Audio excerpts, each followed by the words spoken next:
7 दिन की कथा का जो चतुर्थ दिवस है या 5 दिन की कथा का जो चतुर्थ दिवस है वह हमारी चतुर्थ अवस्था को भी दर्शाता है।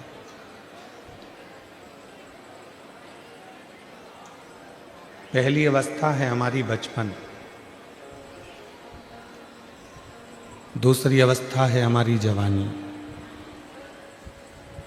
तीसरी अवस्था है हमारी अधेड़ी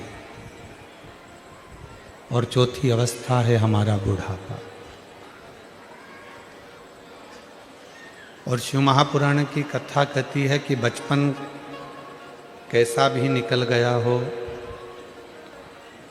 जवानी कैसी भी चली गई हो, अधेड़ी कैसी भी निकल गई हो, पर बुढ़ापा मत बिगड़ने देना। बुढ़ापा बिगड़ गया तो फिर संसार सागर में पड़ना पड़ेगा और फिर गोते लगाना पड़ेगा।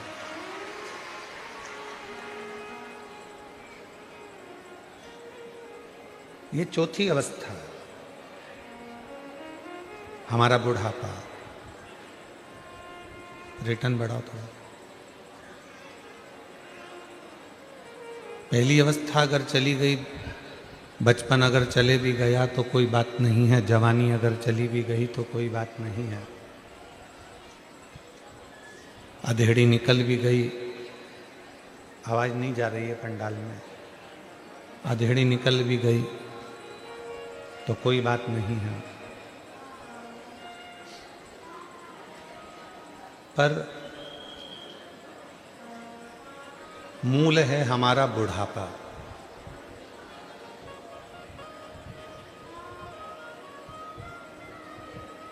अगर वो बेकार निकल गया तो फिर जीवन फिर वापिस पुनरपि जननम पुनरपि मरणम के प्रपंच में फंस जाए। एक बात आपसे पूछें, उत्तर दीजिएगा। फोटो वाले की दुकान पर फोटो खिंचवाने जाते हो, घर पर तैयार होकर गए, खूब श्रृंगार कर गए, फोटो वाले की दुकान पर जाने के बाद भी फोटो वाला तुमसे कहता है कि यहाँ पर पाउडर का डब्बा रखा है, कंघा रखा है, दर्पण लगा है, थोड़ा सज सवर लो। आप फोटो वाले से कहोगे कि हम तो घर से तैयार होकर आए हैं, तुम तो हमारा फोटो खींच दो। नहीं नहीं नहीं, थोड़ा तुमको संवरना पड़ेगा, सजना पड़ेगा।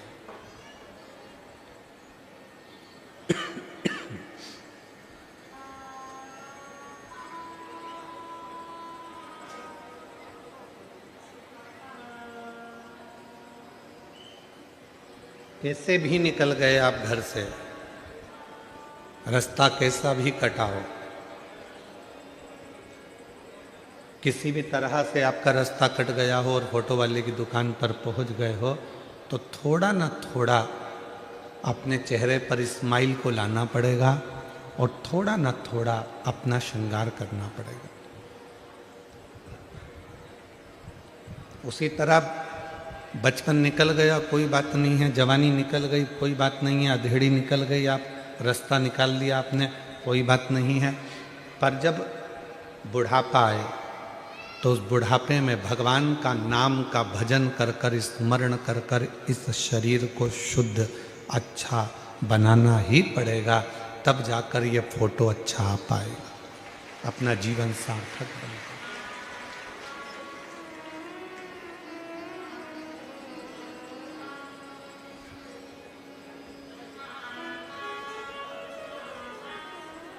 और प्रभु की कृपा के बिना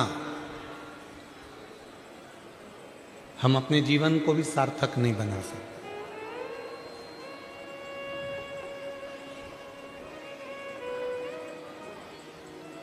श्री सालंगपुर वाले बालाजी मंदिर के स्वामी जी यहाँ पर विराजमान हैं। मैं निवेदन करूं स्वामी जी के चरणों में कि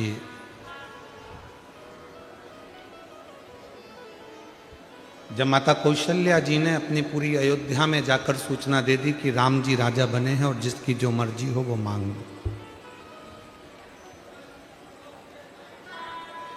सबने मांगा। लक्ष्मण जी ने भी मांगा, भरत जी ने भी मांगा, शत्रुघ्न जी ने भी मांगा, जानकी जी ने भी मांगा, उर्मिला जी ने मांगा, मांडवी जी ने मांगा, श्रुतकीर्ति जी ने मांगा, सुमंत्र जी ने मांगा, सब ने मांगा जब राम राजा बने तो।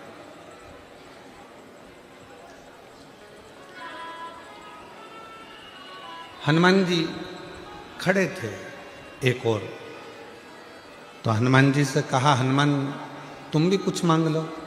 हनुमान जी गए और राम जी के चरणों में जाकर बैठ गए और राम जी के चरण को हनुमान जी ने पकड़ लिया और कहा, दुनिया के लोगों को भले दुनिया का ठाट मिले पर मुझे मेरे राम जी के चरणारविंद का आशीर्वाद मिले, इससे ज्यादा मुझे कुछ नहीं।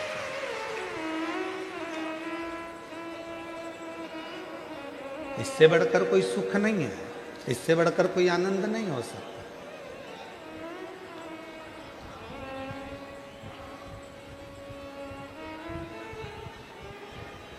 जब हम परमात्मा के नजदीक में होते हैं, भगवान के पास में होते हैं, तो अपने आप में, आपके भीतर एक विश्वास जागृत होना चाहिए कि परमात्मा ने हमको अपने करीब में क्यों रखा।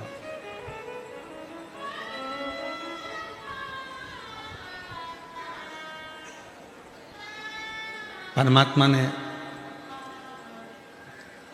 अपने करीब में हमको क्यों रखा है, किस लिए रखा है।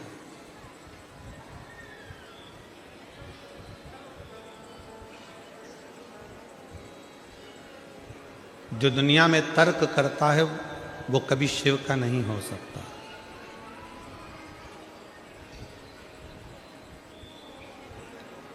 तर्क से भगवान कभी अपना नहीं हुआ। तर्क देने वाले बहुत सारे मिलते हैं, शिव जी को जल चढ़ाने से क्या होगा, भगवान को भोग लगाने से क्या होगा, क्या ये पाषाण की मूर्ति, क्या ये पत्थर की मूर्ति क्या भोग रोकती है, क्या ये पाषाण की मूर्ति, पत्थर की मूर्ति क्या भोजन करती है।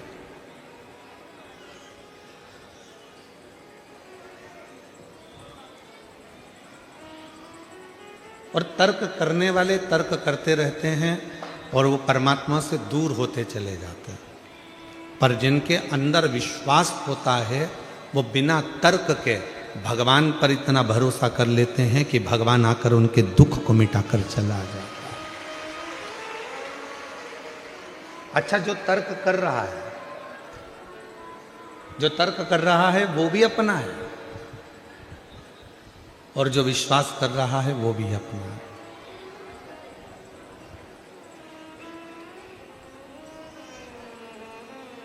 तर्क करने वाले क्या करते हैं कि भगवान से दूरी बनाने का प्रयास कर देते हैं।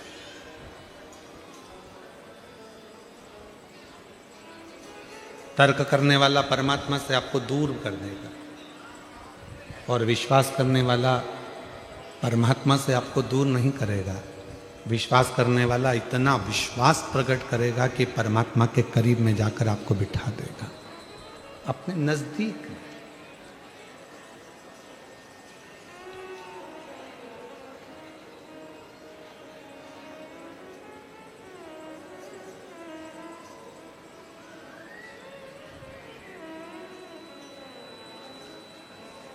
बखान क्या करूं मैं राखों के ढेर का, चपटी बबूत में खजाना कुबेर का, गंगाधर मुक्ति द्वार ओमकार तू, भोले ओमकार तू, आयो शरण तिहारी शंभु तार तार तू। बखान क्या करो मैं राखो के ढेर का, चपटी भभूत में खजाना कुबेर का।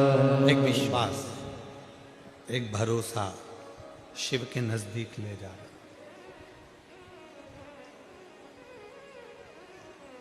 भगवान के करीब में लेकर जा रहा।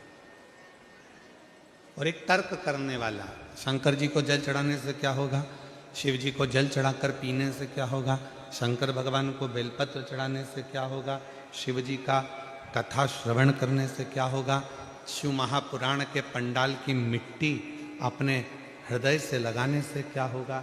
जो तर्क में डूबा हुआ है वो केवल तर्क में ही डूबा हुआ।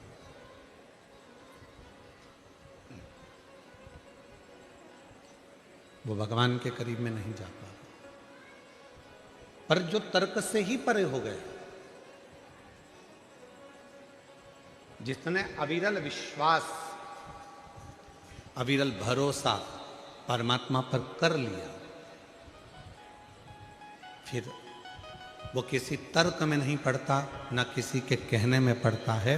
वो तो एक लोटा जल लेकर देवाधिदेव महादेव के मंदिर में जाना प्रारंभ कर देता है, शिव के मंदिर तक फिर वो जाना प्रारंभ, फिर वो पड़ता नहीं है।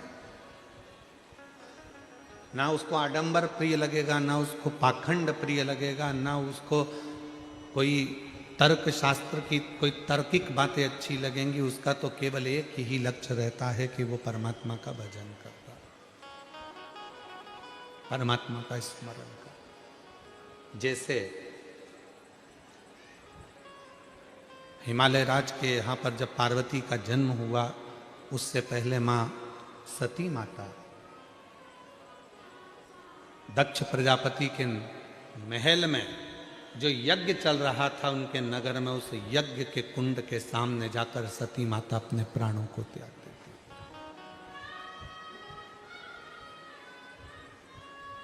क्योंकि तर्क सहन नहीं हुआ।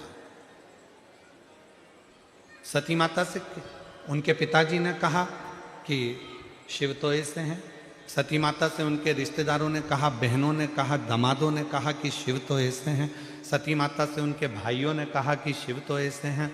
ये तर्क मां सती सुन नहीं पाई। ये तर्क माता सती को श्रेष्ठ नहीं लगते।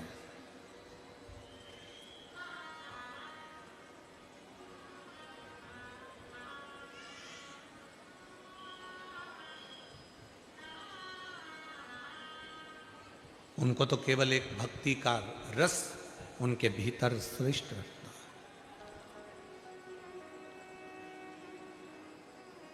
कल एक प्रसंग चल रहा था, हम जहाँ ठहरे हैं वहाँ शाम के समय जो मिले तो उन्होंने एक प्रश्न किया कि हमारे भारत की भूमि पर कितने सारे लोग रहते हैं, कोई मुस्लिम भी रहता है, कोई क्रिश्चियन भी रहता है, ये भी रहता है, वो भी रहता है, सब तरह की बातें चल रही थी। तो हमने कहा कोई भी रहता हो, पर इतना जरूर है कि भारत की भूमि पर वो ही रहता है जो सनातनी है, जो हिंदू है। आज भले उसने अपना धर्म बदल लिया हो, भले उसने अपना धर्म चेंज कर लिया हो, पर उसके जो दादा परदादा थे, उसके जो पूर्वज थे, जो भारत में रहते थे, मतलब भारत की भूमि पर अगर कोई किसी भी धर्म का व्यक्ति रह रहा है, मतलब वो हिंदू था, हिंदू है और हिंदू ही रहेगा, ये निश्चित।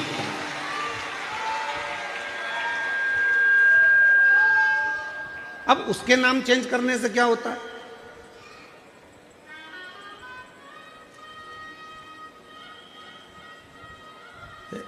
एक बड़ा अच्छा हम बात कहें आप लोग, एक व्यक्ति का नाम था छेदालाल। जम के बोलो, कौन सा नाम था? छेदालाल। अब छेदालाल, उसको लोग, उसके दोस्त जो थे सब चिढ़ाने लगे, छेदालाल छेदालाल कर, तो उसको बड़ा बुरा लग गया। तो उसने कहा अपन को तो अपना धर्म में, हिंदू धर्म में रहना ही नहीं, तो अपन तो और चले गया वो किसी पीर पैगंबर के पास में, और वहाँ जाकर उसने अपना धर्म चेंज कर और कहा कि अब यहाँ पर अब मैं इस धर्म में रहूँगा। तो उसने कहा, मौलवी साहब मैंने धर्म चेंज कर लिया, अब मेरा नाम चेंज करो। तो मौलवी साहब ने पूछा तुम्हारा नाम क्या था? तो कहा छेदालाल। ठीक है, तो आज से तुम्हारा नाम रहेगा सुराग अली। क्या नाम रहेगा? सुराग अली। अब उसने अंतर कुछ आया? अब नाम क्या हो गया? पहले था छेदालाल, अब हो गया सुराग अली। अब उसको लोग सुराग अली सुराग कर, तो उसने फिर मन में सोचा मुझे तो रहना ही नहीं इस धर्म में, अब मैं धर्म चेंज करूं। अब वो पहुंच गया किसी चर्च के अंदर, और वहां जाकर फादरी से कहा कि अब मुझे धर्म चेंज करना है और अब मैं इस धर्म में आ गया, अब मेरा नाम चेंज करो। तो क्या तुम्हारा पुराना नाम क्या था? तो कहा पहले मेरा नाम था छेदालाल, फिर मैं दूसरा धर्म में गया तो बन गया, जम के बोलो, सुराग अली। अब कहा कि एक काम करो, तुम्हारा नाम अगर चेंज करना है तो मिस्टर हॉल।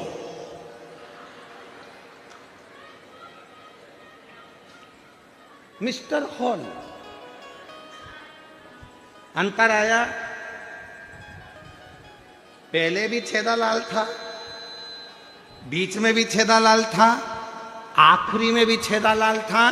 उसी तरह भारत की भूमि पर चाहे कोई भी धर्म का व्यक्ति रहता हो, कोई भी तरह का व्यक्ति रहता हो, वो भले कह दे कि हम ये हैं, वो कहे वो हम ये हैं, पर भारत की भूमि पर उसके जो दादा परदादा थे वो छेदालाल ही थे। मतलब जो थे वो हिंदू ही थे, वो सनातनी ही थे। अब भले वो चेंज कर ले तो उससे कोई फर्क नहीं पड़ता। जो था उसको बदल नहीं सकता।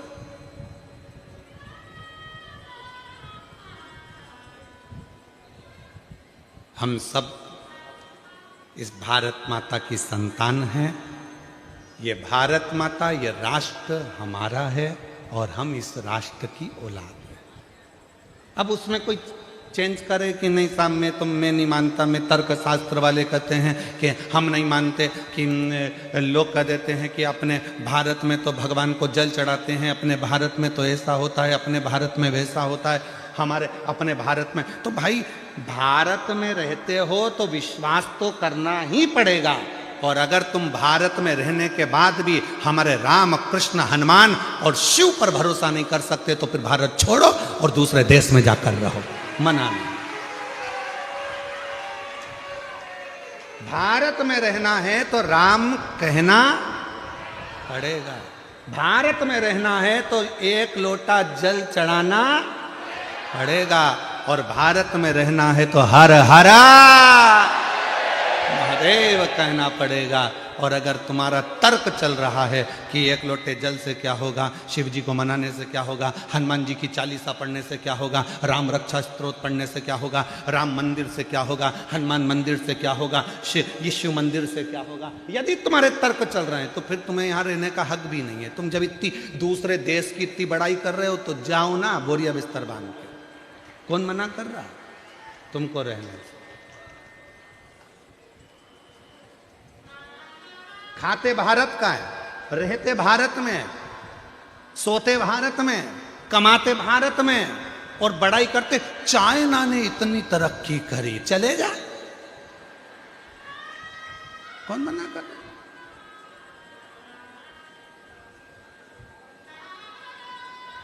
अरे चंदन है इस देश की माटी, तपोभूमि हर ग्राम है, हर बाला देवी की प्रतिमा, बच्चा बच्चा राम है। इसके सैनिक समर। चंदन है इस देश की माटी, तपोभूमि हर ग्राम है, हर बाला देवी की प्रतिमा, बच्चा बच्चा। और जिसके सैनिक समर भूमि पर गाया करते गीता है, उसी माटी के हल्के नीचे खेली करती सीता है। चंदन है इस देश की माटी, तपोभूमि हर ग्राम है, हर बाला देवी की प्रतिमा, बच्चा बच्चा राम है। ये वो धरा है जहाँ का एक एक कंकर शंकर है। ये वो धरा है जहाँ पर, ये वो वसुंधरा, ये वो भूमि है जहाँ पर शिव प्रकृति के रूप में विराजमान रहते हैं। प्रकृति के रूप में।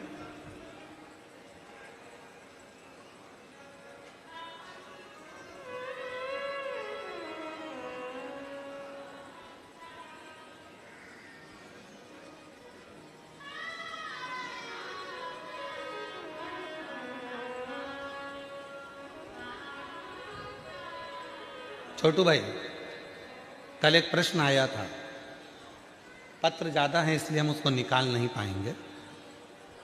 उस प्रश्न में उन्होंने प्रश्न किया था कि शंकर भगवान ने सबसे पहले क्या दिया।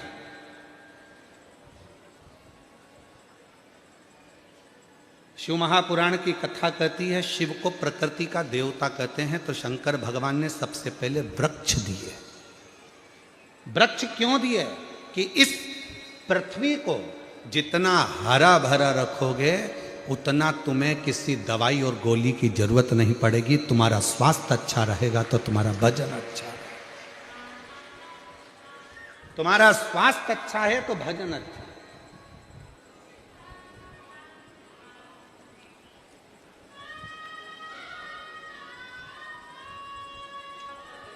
और उठाओ शास्त्र हमारे, शंकर भगवान ने क्या दिया? ब्रह्मा जी ने जब विश्वास नहीं करा तो ब्रह्मा जी ने जब गौ माता को लेकर आए उसने झूठ बोल दिया, केतकी के पुष्प ने झूठ बोल दिया, ब्रह्मा जी ने झूठ बोल दिया, तो भगवान शंकर भगवान ने काल भैरव को प्रकट कर कर ब्रह्मा जी का शीश कट गया और वह कटा हुआ शीश लुढ़कता गया, लुढ़कता गया। फिर भगवान विष्णु ने कहा कि शीश का क्या होगा? भगवान शंकर ने कहा तुम चिंता मत करो, मैं इसको वृक्ष बना देता हूं।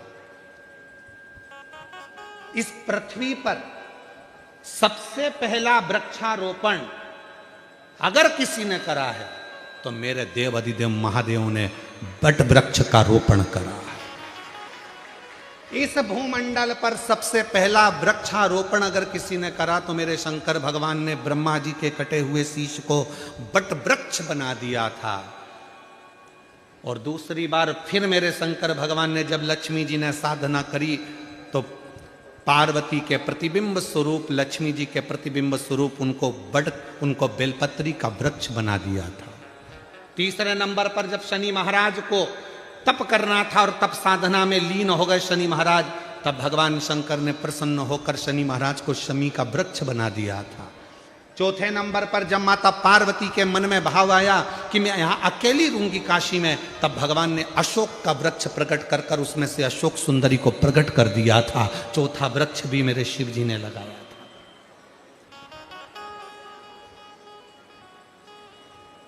बट वृक्ष शिव जी ने लगाया, आम वृक्ष शिव जी ने लगाया,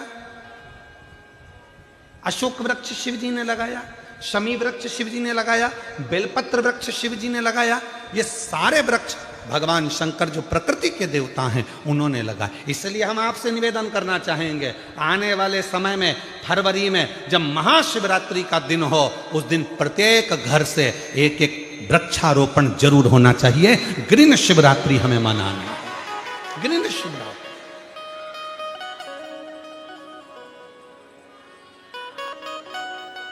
किसी ने कहा क्यों गुरुजी हम पेड़ लगाएंगे तो मालूम पड़े हमारे पास में अगर बेलपत्री का पौधा नहीं हो तो हम क्या दूसरा लगा सकते हैं? बिल्कुल आप लगा सकते हो, जो पौधा तुम्हें मिले वो तुम्हें रोपित करना है। और हम तो अभी अगली कथा में प्रयास करेंगे कि आपको एक नंबर भी देंगे, उस नंबर पर पौधा लगाकर आप हमको अपना फोटो डालना। हम जैसे कथा आस्था चैनल पर चलती है तो आदि टीवी में कथा चलती रहेगी और आदि टीवी में आपके फोटो चलते रहेंगे कि किस किस ने वृक्ष लगाया है और किस किस ने प्रकृति की रक्षा के लिए ग्रीन शिवरात्रि मनाई है। हम वो भी करें, लगाओ, वृक्ष से हरी भरी कर दो इस वसुंधरा को। फिर लगाओगे सब लोग? ग्रीन शिवरात्रि मनाओगे सब लोग? हाथ उठाओ जरा, सब लगाएंगे पक्का? और अकेले नहीं लगाना, अपनी अड़ोसन पड़ोसन और पीछे वाली धड़ोसन उसको भी कहना है कि एक पेड़ जरूर लगाना, ठीक है? पक्का? हर हर। इस ग्रीन शिवरात्रि को, अभी आने वाले महीने में इस शिवरात्रि को ग्रीन शिवरात्रि मनाओ, पूरी वसुंधरा को हरी भरी कर दीजिए, हर जगह आनंद ही आनंद हो, प्रकृति पूरी खुश हो, सुगंधित हो, आनंदित हो, ये भाव रखिए। कितना कृपा करता है, कितनी।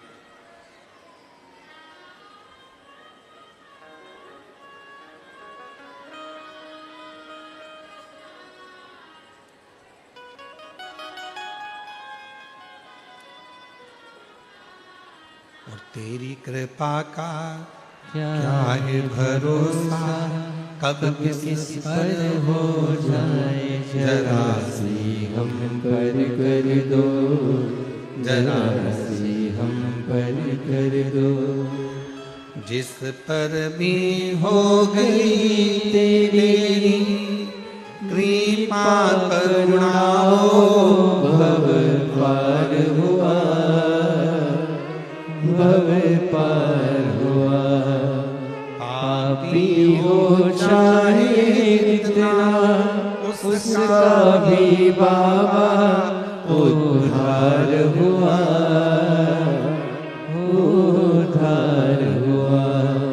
गिद्ध अजामिल गणिका जैसे तेरे मन को भाए, जरा सी हम पर कर दो, जरा सी हम पर कर दो।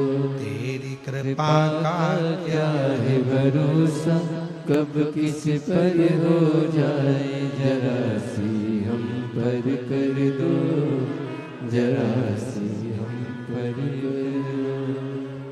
तो यहां कहा शिव पुराण ने, हमें शिव की भक्ति में तर्क में नहीं फंसना, हमें तर्क में नहीं फंसना।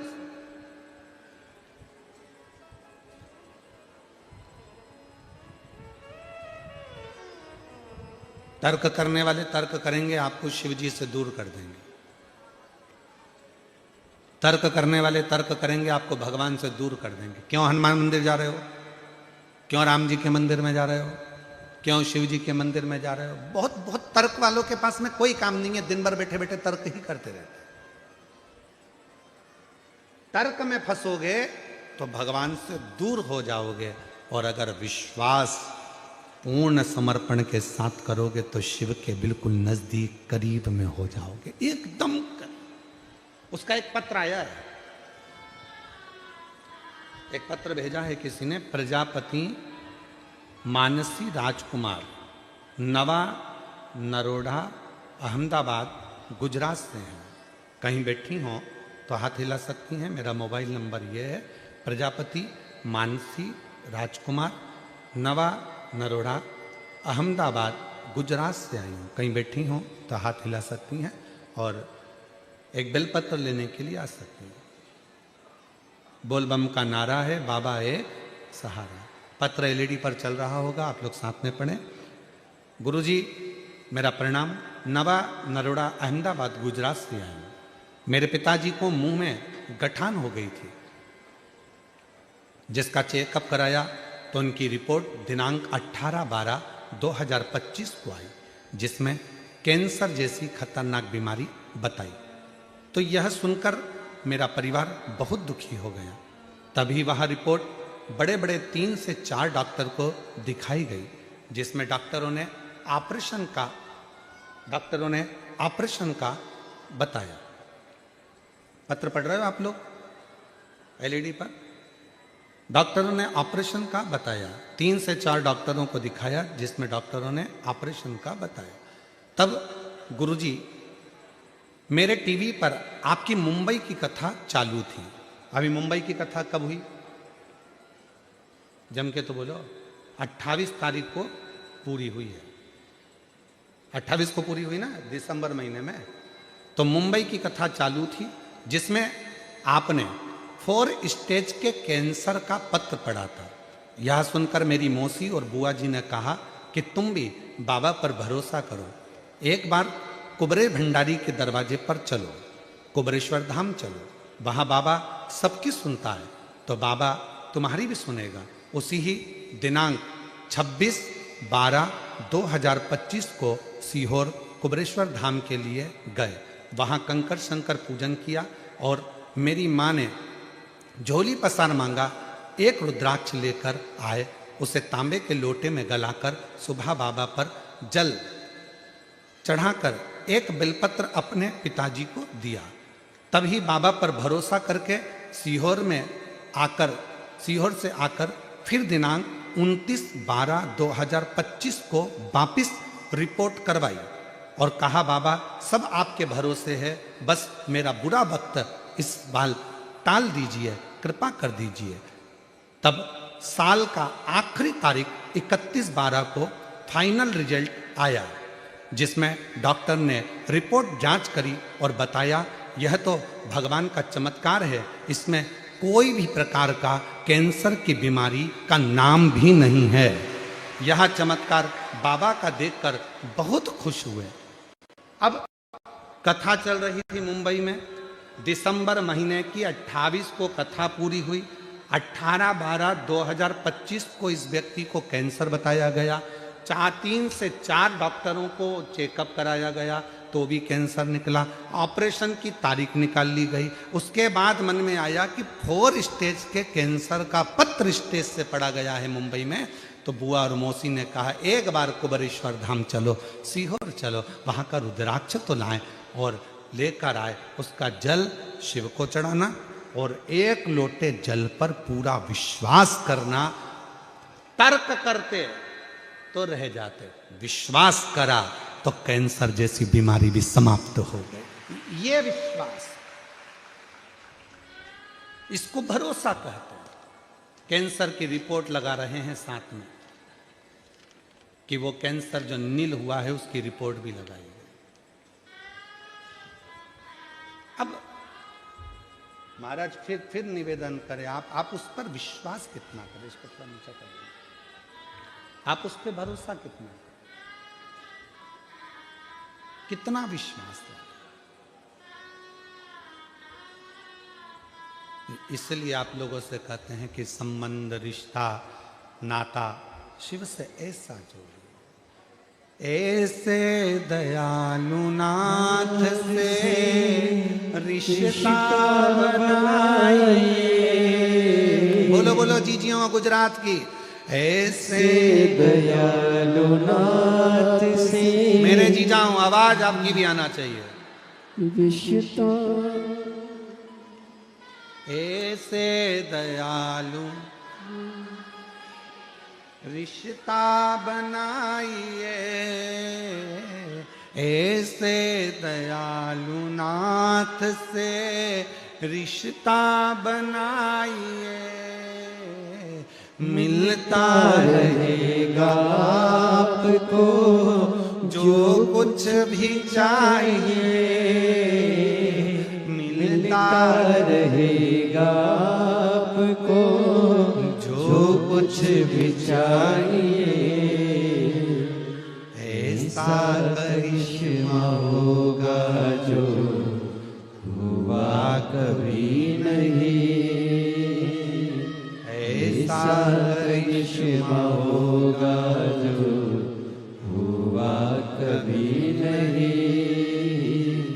मांगा है भोलेनाथ से वरदान एक ही, मांगा है भोलेनाथ से वरदान एक ही।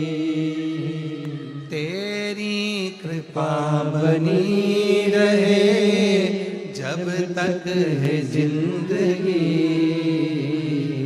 तेरी कृपा बनी रहे जब तक है जिंदगी। मांगा है भोलेनाथ से वरदान एक ही, मांगा है भोलेनाथ से वरदान एक ही। तेरी दया हो, तेरी करुणा हो, तेरी उदारता हो, तू साथ दे। और ये विश्वास आपके भीतर है तो शिव है। मानो तो मैं गंगा मां हूं और ना मानो तो बहता पानी।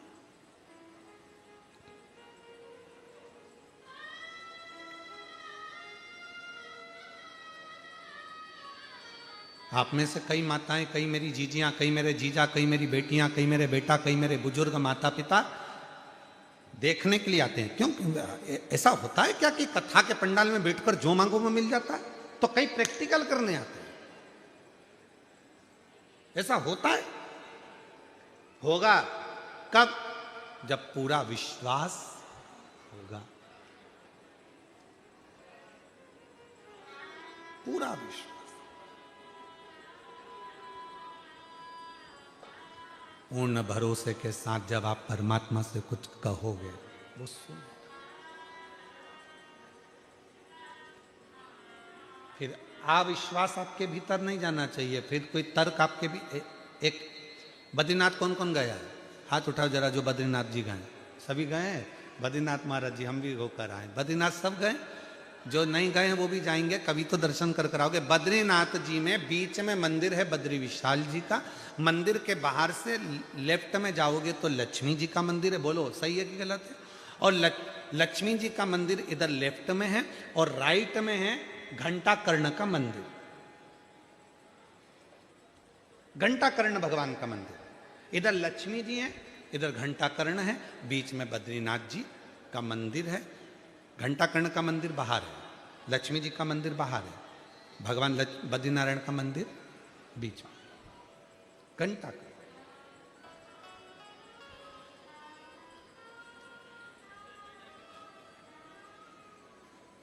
पूरी दुनिया में एक असुर, वो घंटा कर्ण, जो बद्रीनाथ की पवित्र धरा पर बद्रीनाथ जी के भी मध्य में, बद्रीनाथ जी के साथ में उसकी भी पूजन हो रही है, उसकी भी आराधना हो रही, उसकी भी साधना हो रही। क्यों? कौन है वो घंटा कर्ण? असुर के घर में जन्म लेने वाला एक असुर, जिसका नाम था केवल कर्ण।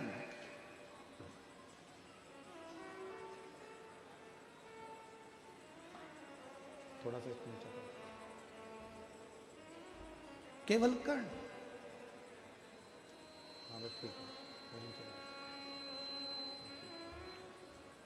उसका नाम था केवल कर्ण। और ऊंचा करना।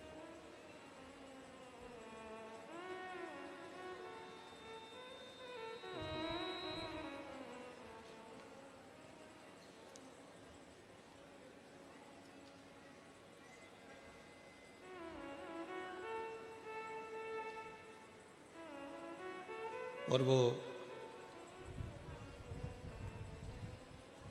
कर्ण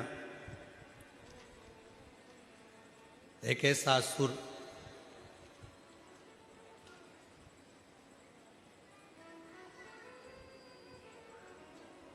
जन्म लेते से ही पिताजी ने उसको असुर प्रवृत्ति में लगा दिया।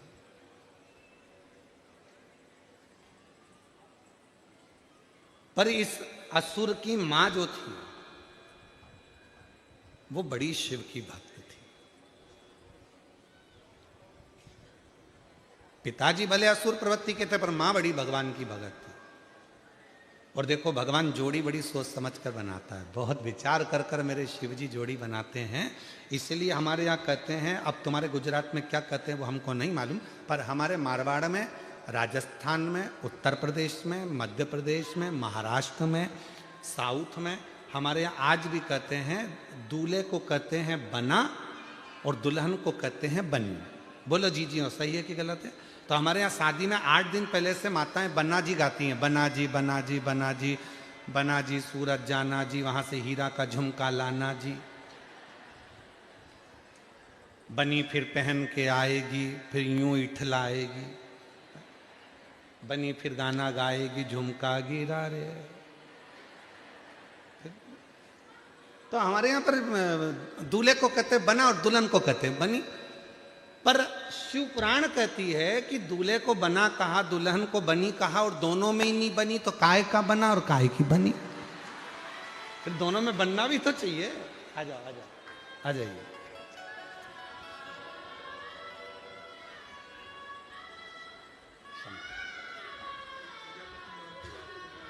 रोते नहीं, अब खुश हो? रोते नहीं, अब तो ठीक हो गया। किनको हो गया था? अब ठीक है बेटा। यही है जिनको डॉक्टर ने कैंसर बता दिया था और ऑपरेशन की तारीख दे दी थी। मुंबई की कथा चल रही थी और इनकी बुआ और मौसी ने श्रवण करी तुरंत कहा सीहोर जाओ, एक बार कुबरेश्वर बाबा का रुद्राक्ष लिया। परिवार के लोग सीहोर गए, रुद्राक्ष लेकर आए, तांबे के कलश में गलाकर शिव को चढ़ाकर पीना प्रारंभ करा। दूसरी रिपोर्ट जब निकाली गई तो डॉक्टरों को 6 जगह पर दिखाई, डॉक्टर ने कह दिया कैंसर नहीं है, पूरा स्वस्थ है।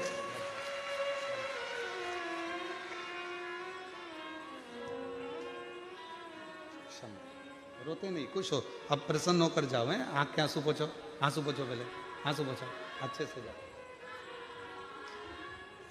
रोते नहीं बेटी, अब रोना नहीं, आंखों आंसू पोछो, खुश हो, आंसू पोछ, आंसू पोछ, पहले आंसू पोछ, जल्दी से आंसू पोछ लो, आंसू।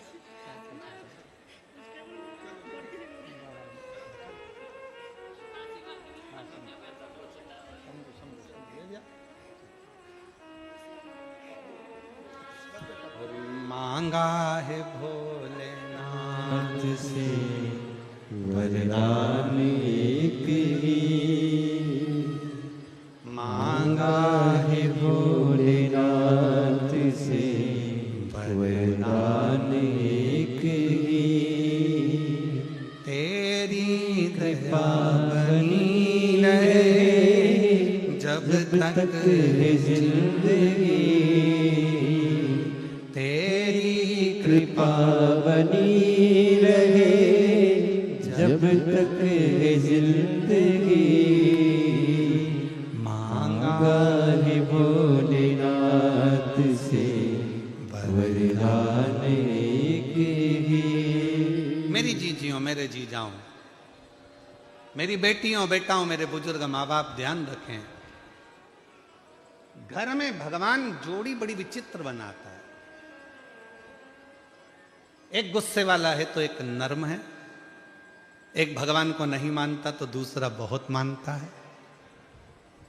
पूरे घर में मेरा भोले बाबा एक व्यक्ति ऐसा देता है जो भगवान की भक्ति में 24 घंटे ही लगा रहता है।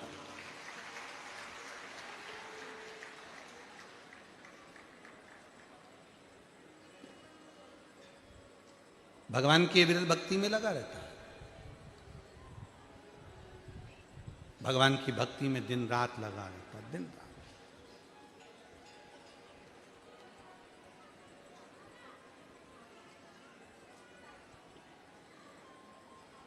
कल मिश्रा जी कह रहे थे, मिश्रा जी कल की आपकी बात हमारे स्मरण में है। कल आप कह रहे थे गुरुजी हम आपकी कथा को नहीं सुनते थे और ना हम आपको जानते थे, पर मेरी जो धर्म पत्नी है बैठी आपके बाजू में, कहा ये मेरे को जब सूरत में कथा हुई तो उस कथा में मुझे लेकर गई और हमने वहाँ बैठकर बाबा की कथा को जो सुनना प्रारंभ करा तो बाबा ने आज हमको इस स्थान पर लाकर यजमान बनाकर बिठाया। ये भगवान शिव की ही कृपा है। तो मिश्रा जी आपको उनको धन्यवाद देना चाहिए कि वो आपको खींच के कथा तक लेकर गई हो और आपको कथा का रस तत्व ग्रहण करवा बैठी है। शिव तत्व इसी को कहते हैं। घर में अगर एक क्रोधी है तो एक नरम है, घर में एक अगर भगवान को नहीं मानता तो एक मानता है, और पूरे घर में एक ना एक परिवार में सदस्य ऐसा होता है जो भगवान की भक्ति में डूबा रहता है। और शिव पुराण कहती है कि ये अहंकार मत करना कि घर तुम चला रहे हो, इतना याद रखना कि तुम्हारे घर में जो वो व्यक्ति है जो भगवान का भजन करता रहता है, स्मरण करता रहता है, भक्ति में डूबा रहता है, उसी के रहने से तुम्हारा घर पूरा अच्छा चल रहा है और उसके रहने से पूरा घर श्रेष्ठ है, पूरा घर श्रेष्ठ। एक चावल का दाना देखा जाता है पक गया कि नहीं पका तो उससे मालूम पड़ जाता पूरी हंडी पकी हुई है। उसी तरह भगवान एक भक्त देख लेता है, इसके घर में एक भक्त है रे, बहुत अच्छा है, भगवान का भजन करता है, कथा में लगा रहता है, सत्संग करता रहता है। भले लोग उसको गाली देते हैं, अपशब्द कहते हैं, जो भगवान की भक्ति में ज्यादा डूबा रहता है ना, लोग उसको गिनते ही नहीं है घर में, पगला है, पागल है। और हम तो आपके लिए भी कहेंगे, तुम अपने घर में रोज टीवी खोल के 2 बजे से 5 बजे तक, 1 बजे से 4 बजे तक सियोर वाला महाराज, सियोर वाला महाराज, सियोर वाला महाराज, सियोर वाला महाराज, तो कभी कभी तो पति भी चिल्ला के कहते अच्छा महाराज, धन्य है प्रभु, धन्य, अच्छे परेशान कर रखा है। और अभी तो वापिस एक काम दे दिया सीहोर वाले महाराज ने, वृक्षारोपण। अब फिर पति से कहेगी जाओ जरा बाजार से एक पेड़ लिया आओ, एक वृक्ष लिया आओ, जाओ जरा जाओ। अब पति बेचारा वृक्ष ढूंढते फिर रहा, पौधारोपण करना। और जैसे ही दुकान पर गया और उसने पूछा क्यों साहब पौधा मिलेगा? हाँ साहब। बेलपत्री का? हाँ साहब। तो दुकान वाले ने कह दिया मिश्रा जी ने भेजा। अब तो पौधे वाला कह देता है कि मिश्रा जी भेजा।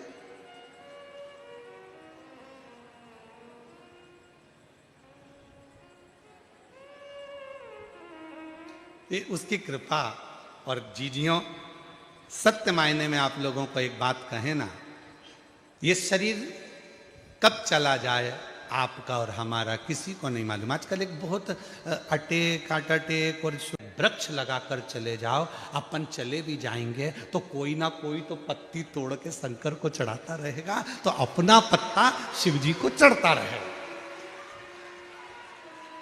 शंकर भगवान को अपना एक बेलपत्री का वृक्ष अगर लगा दिया तो उसमें से पत्ते टूटकर शिव जी को चढ़ते रहेंगे तो हम शंकर भगवान के चरणों में जिंदगी पर्यांत पड़े रहेंगे और हमारा और आपका फिर जन्म नहीं होगा। हम शंकर की शरणागति में पहुंच जाए।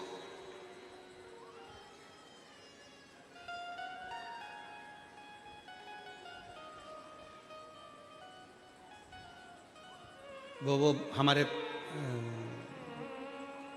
हम जिस मार्ग में है, पुष्टि मार्ग में, हमारे वल्लभ कुल में एक बड़ा सुंदर पद गाया जाता है, भरोसो दृढ़इन चरणन केरो, भरोसो दृढ़इन चरणन को, भरोसो दृढ़इन चरणन को, भरोसो दृढ़इन चरणन को।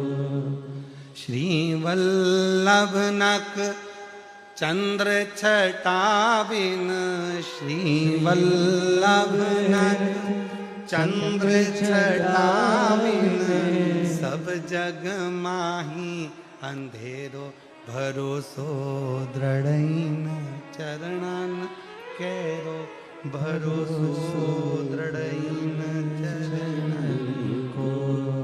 मतलब भगवान के चरणों में जब प्रीति बढ़े तो सुख अपने आप बढ़ता है, अपने आप।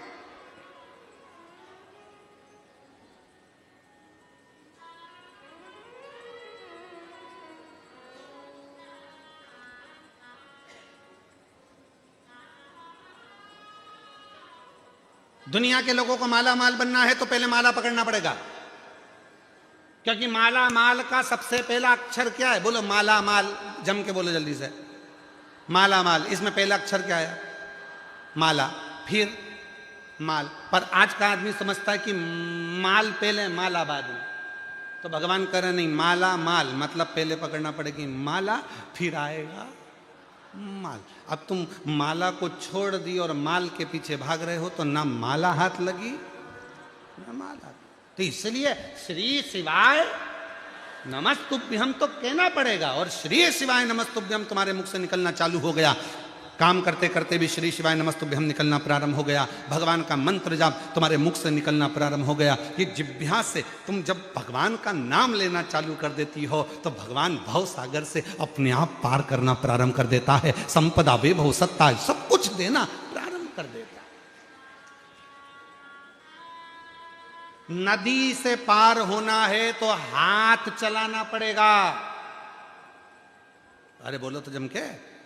नदी से पार होना है तो हाथ चलाना पड़ेगा, पांव चलाना पड़ेगा, तैरना आना पड़ेगा। और अगर भव सागर से पार उतरना है तो यहाँ हाथ चलाने की और पांव चलाने की जरूरत नहीं है, जीवान चलाना पड़ेगी। श्री शिवाय नमस्तुभ्यम, राम राम कृष्ण नाम शिव नाम जपना पड़ेगा। जीवान चलेगी, भगवत भजन चलेगा, स्मरण चलेगा, मंत्र जाप चलेगा, भव सागर से पार उतर जाओ।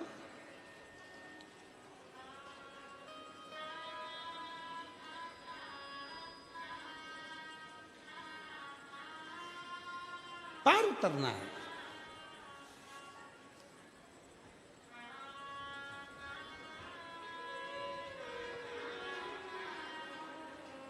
अगर भवसागर से पार उतरना है तो बस मंत्र जाप जपना पड़ेगा। श्री शिवाय नमस्तुभ्यं, श्री शिवाय नमस्तुभ्यं, श्री शिवाय नमस्तुभ्यं, श्री शिवाय नमस्तुभ्यं। मंत्र जपते रहो तो जीवान चलेगी, जिह्वा चलेगी, मंत्र जाप होगा, अपने आप पार उतर जाओगे।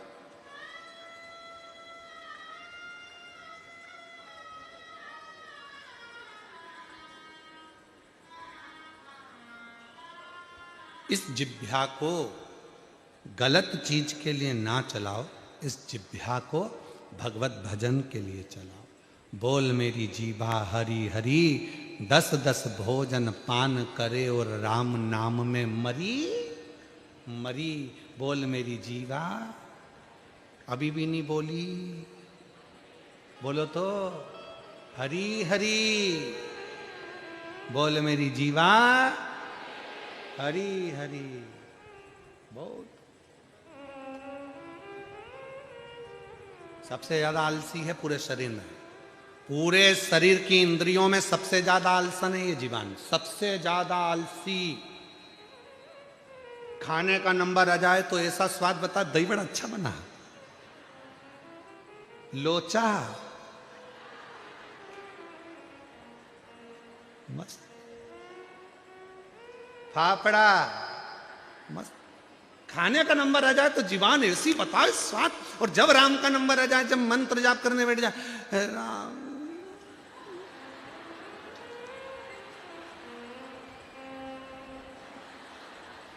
ये पड़ोसन ने उठाया, उठ जा उठ जा उठ जा, सो रही है।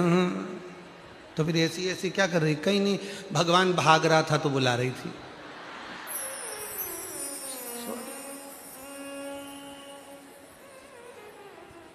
अरे पापीड़ा मुख से राम नहीं निकले, राम नहीं निकले रे, श्याम नहीं निकले। वो कहीं जाने हरि भजना में, और जीवन गवाए दियो सजना में। और गुरु जी ने जानी एक माला दे दी, माला धरी आई चूल्हा में। वो कहीं जाने हरि भजना में। पापीड़ा मुख से राम नहीं निकले, राम नहीं निकले रे, श्याम नहीं निकले। वो कहीं जाने हरि भजना में, और जीवन गवाए दिया सजना में। पूरा जीवन सजने में निकाल दिया, भजन तो हुआ ही नहीं।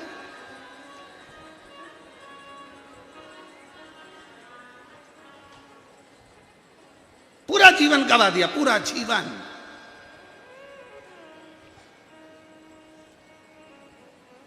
एक जगह स्थिर लेकर नहीं बैठ, हमें तो समझ में नहीं आता लोग ब्यूटी पार्लर में इतने घंटे तक कैसे बैठ जाते हैं। मेरी जीजियां पार्लर जाती है तो वो ककड़ी धर के यहां बैठ जाती है, और यहां पोत पोता के बैठा दे, ना पांव हिले ना हाथ हिले।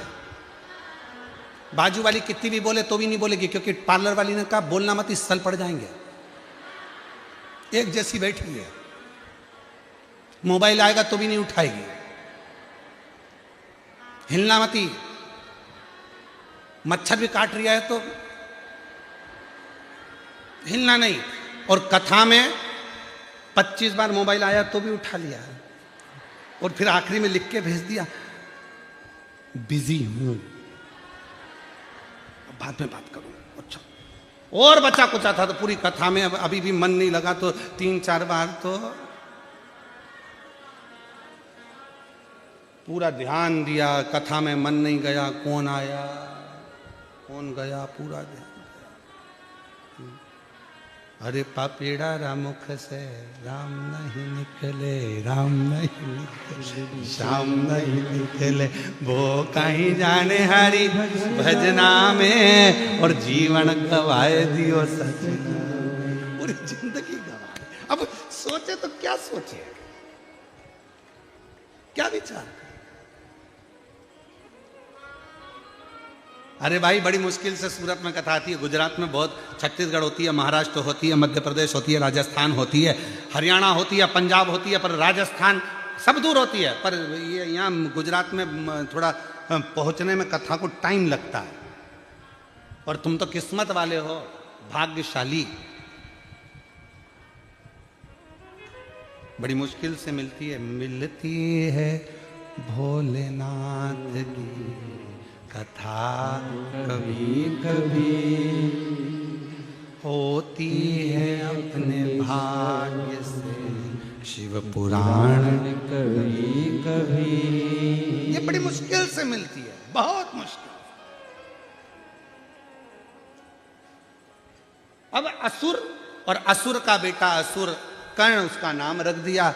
मां धर्मात्मा थी। ये भगवान की बड़ी कृपा होती है जो घर में एक सदस्य को परमात्मा धर्मात्मा उत्पन्न कर देता है। या पति गुस्से वाला है, पत्नी को नम्र कर देगा, या पत्नी अगर भगवत भजन वाली है तो पति भजन नहीं कर रहा है, या पति भजन कर रहा है तो पत्नी नहीं कर रही है, बेटा कर रहा है, बहू कर रही, कोई ना कोई घर का एक सदस्य भगवत भजन में लगने वाला होता है, और वो शिव महापुराण की कथा कर रही है, भगवान का पवित्र चरित्र कर रहा है कि एक भाव के साथ जब हम भगवान शंकर की अविरल भक्ति करते हैं तो बाबा उसको स्वीकार करता है। माँ भगवान की भक्ति में लग गई। अब उसने सोचा मेरा बेटा तो असुर प्रवृत्ति का हो रहा है, पर मेरे बेटे को मैं थोड़ा ना थोड़ा शंकर की भक्ति में लगाऊंगी। तो माँ क्या करती, जब बेटा छोटा था तो उसके हाथ में पूजन का सामान दे देती और कहती चल मंदिर तक मुझे लेकर चल, चल मंदिर में सामान रखकर तू खेलने चले जा।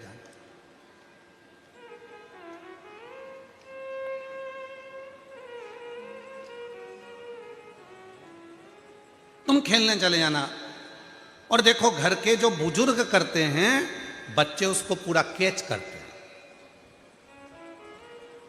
प्रत्येक घर में अगर कैमरे नहीं भी लगे हैं तो घर में एक कैमरा जरूर है, वो तुम्हारे घर का पोता पोती, तुम्हारे घर के छोटे छोटे बच्चे वो कैमरा हैं जो 24 घंटे कैच करते हैं और रात को मम्मी को जाके पूरा क्लीन करते हैं।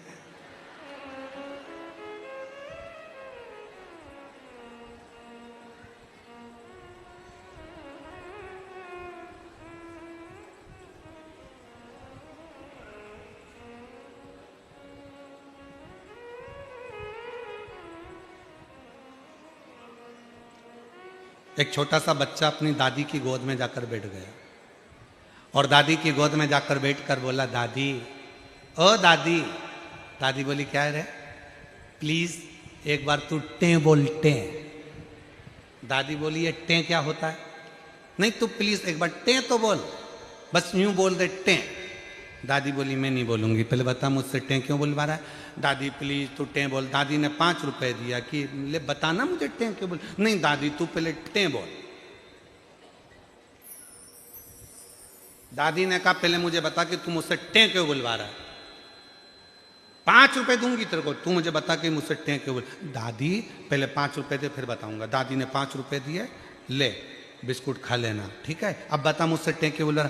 दादी रात को मम्मी पापा पलंग पे बैठ के बात कर रहे थे, जब बुढ़िया टें बोल जाएगी तो सारी जायदाद अपनी हो जाएगी। जब ये बुढ़िया टे बोलेगी तो पूरी जायदाद अपनी हो जाएगी। इतने में दादी ने एक धरके दिया, बता मेरे मरने की प्लानिंग कर रहा है? कैमरे हैं बच्चे, कैमरे। इसलिए सोचना मत कि तुम्हारे घर में कैमरा नहीं है, लगा है। और ये कैमरे सबसे ज्यादा काम कब करते हैं? जब घर में बुआ आती है। जब घर में बुआ जी आती है ना, तब बच्चे बहुत काम करते हैं। दादी के कमरे से बाहर ही नहीं जाते क्योंकि बुआ दादी के कमरे में रहती है और पूरा ध्यान रखते हैं, पूरा। इतने में दादी भी कभी कभी गुस्से में कह देती, जा पढ़ाई करने बैठ, जा मम्मी बुला रही। नहीं मैं नहीं जाऊंगा, जा पढ़ाई कर ले। नहीं मैंने सब कर लिया। मम्मी को बुलाऊं तेरी, जा पढ़ने। मम्मी नहीं कहा था, जब तक दादी रहे, दादी जब तक बुआ जी रहे, दादी के कमरे में ही रहना, देखना क्या क्या दे रही है। कैमरा, पूरा कैमरा। अब वो घंटा कर्ण की मां ने वो छोटे से बालक को पूजन का सामान दे दिया, ले मंदिर ले जा। मंदिर ले जाता और मंदिर में रखकर बाहर चले जाता। बाहर जाने के बाद वही असुर का काम करता। कहीं किसी के बच्चे को कुएं में धकेलाता, कहीं किसी को मारता, कहीं किसी को गाली देता, कहीं किसी को अपशब्द कहता, किसी को टोकता। यही काम गलत गलत करता। सारी शिकायत माँ के कानों में आती। माँ बड़ी दुखी हो गई। माँ ने सोचा मेरे बच्चे को मैं भगवत भजन में लगाऊं कि ऐसे काम में लगाऊं। तो माँ ने विचार करा मेरे बच्चे को मैं गलत कर्म में ना लगाऊंगी। और माँ अपने बेटे को अब विचार करने लगी कि इसको शिव के पास में ये जो मंदिर में जो घंटा बंधा है, इस घंटे से अपने बेटे को बांध दूंगी और पूजन में बैठ जाऊंगी। घंटे से बेटे को बांध दिया, बेटा बंधा रहता। माँ को लगा कि मेरे बेटे को मैंने एक बार घंटे से बांधा और मेरा बेटा बाहर नहीं गया, मतलब मेरा बेटा मेरा कहना मानेगा। तो अब तो मैं इसको शंकर की भक्ति में लगा सकती हूँ, शिव की आराधना में लगा सकती हूँ। और माँ ने अपने बेटे को शंकर भगवान की आराधना में लगा दिया। इतनी शिव की भक्ति में बेटे को लगाया कि बेटे से कह दिया शिव के सिवा कहीं अपने चित्त को मत लेकर जाना। और सुनो, शंकर के सिवाय कुछ अपने कानों में दूसरा जाए ही ना, इतना याद रखना। बेटा शिव की भक्ति में इतना डूब गया कि कहीं मन लगता ही नहीं। एक दिन वो बेटा शिव की आराधना कर रहा था और उसके मन में आ गया ये संसार सागर में मेरा जन्म मिथ्या है, अब तो मुझे मुक्त होना है, मुक्त हो। उसने अपनी माँ से पूछा, माँ मुक्ति के लिए क्या करना पड़ेगा? मुक्ति के लिए करना क्या पड़ेगा? कोई आपसे कहे कि तुम्हें मुक्त होना है तो मुक्ति के लिए क्या करना पड़ेगा? तो हमारे यहाँ पूर्व में एक बहुत अच्छा भजन किसी ने गाया है, मुक्ति के लिए क्या करना? सत्य संगत कर अच्छे लोगों की, दवा मिल जाएगी सभी रोगों की। संगत कर अच्छे लोगों की, दवा मिल जाए सभी रोगों की। मुक्ति से आत्मा को धन कर ले, भक्ति से आत्मा को तर कर ले। रोज थोड़ा थोड़ा हरि का भजन कर ले, रोज थोड़ा थोड़ा शिव का भजन कर ले। भजन करेगा तो बड़ा ही सुख पाएगा, भजन करेगा तो बड़ा ही सुख पाएगा। भजन से ही आत्मा का मेल धुल जाएगा, भजन से ही आत्मा का मेल धुल जाएगा। बस ये स्मरण। तो माँ ने कहा कि तू क्या चाहता है? मुझे मुक्ति चाहिए। तो का सत्संग कर। अब माँ ने कहा था शंकर की कथा के सिवा, शंकर के भजन के सिवा, शंकर के स्मरण के सिवा, शंकर की भक्ति के सिवा कुछ मत सुनना। और माँ ने कह दिया सत्संग कर। चले गया एक प्रवचन में जाकर बैठ गया वो कर्ण, और जो कर्ण सत्संग में जाकर बैठा और वहां पर शंकर जी की चर्चा चालू हुई। इसको बड़ी प्रसन्नता हुई। शिव जी की चर्चा होने के बाद में जैसे ही दूसरी चर्चा चालू हुई और कर्ण ने अपने कानों को दबाया और भाग गया।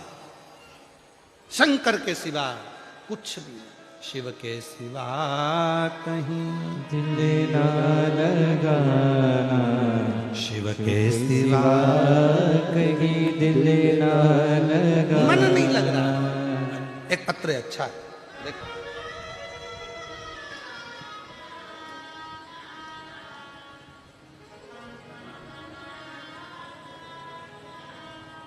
गुरुजी, मेरा नाम दीक्षा रविंद्र पाटिल है। मैं सुभाष नगर सूरत की रहने वाली हूँ। कहीं बैठी हो तो हाथ हिला सकती हैं। दीक्षा रविंद्र पाटिल, सुभाष नगर सूरत की रहने वाली हूँ। मेरी शादी को 6 साल हो गए थे, संतान नहीं थी। डॉक्टर ने कह दिया था कि संतान का सुख नहीं आएगा। हम लोग हिम्मत हार गए।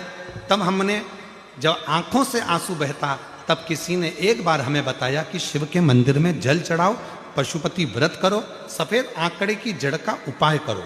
तब हमने पहली बार सफेद आंकड़े की जड़ का उपाय करना चालू किया। गुरुजी, 4 बार पशुपति व्रत, 4 बार सफेद आंकड़े की जड़ करने के बाद गर्भ रुका नहीं, तब भी मन में शिव के प्रति भरोसा पूरा केंद्रित रहा। फिर हमने वापिस भरोसा शिव पर करा और शंकर जी के मंदिर में फिर जाकर सफेद आंकड़े की जड़ और पशुपति व्रत किया। 4 पंडाल में कथा श्रवण करी और बाबा की कृपा से वहां की मिट्टी को अपने गर्भ पर लगाया और आज बाबा की कृपा से मेरे घर में संतान की प्राप्ति हो गई। मैं बाबा को यहाँ प्रणाम करने के लिए आई हूँ। कहीं बैठी हो तो आ सकती हैं। अगला पत्र है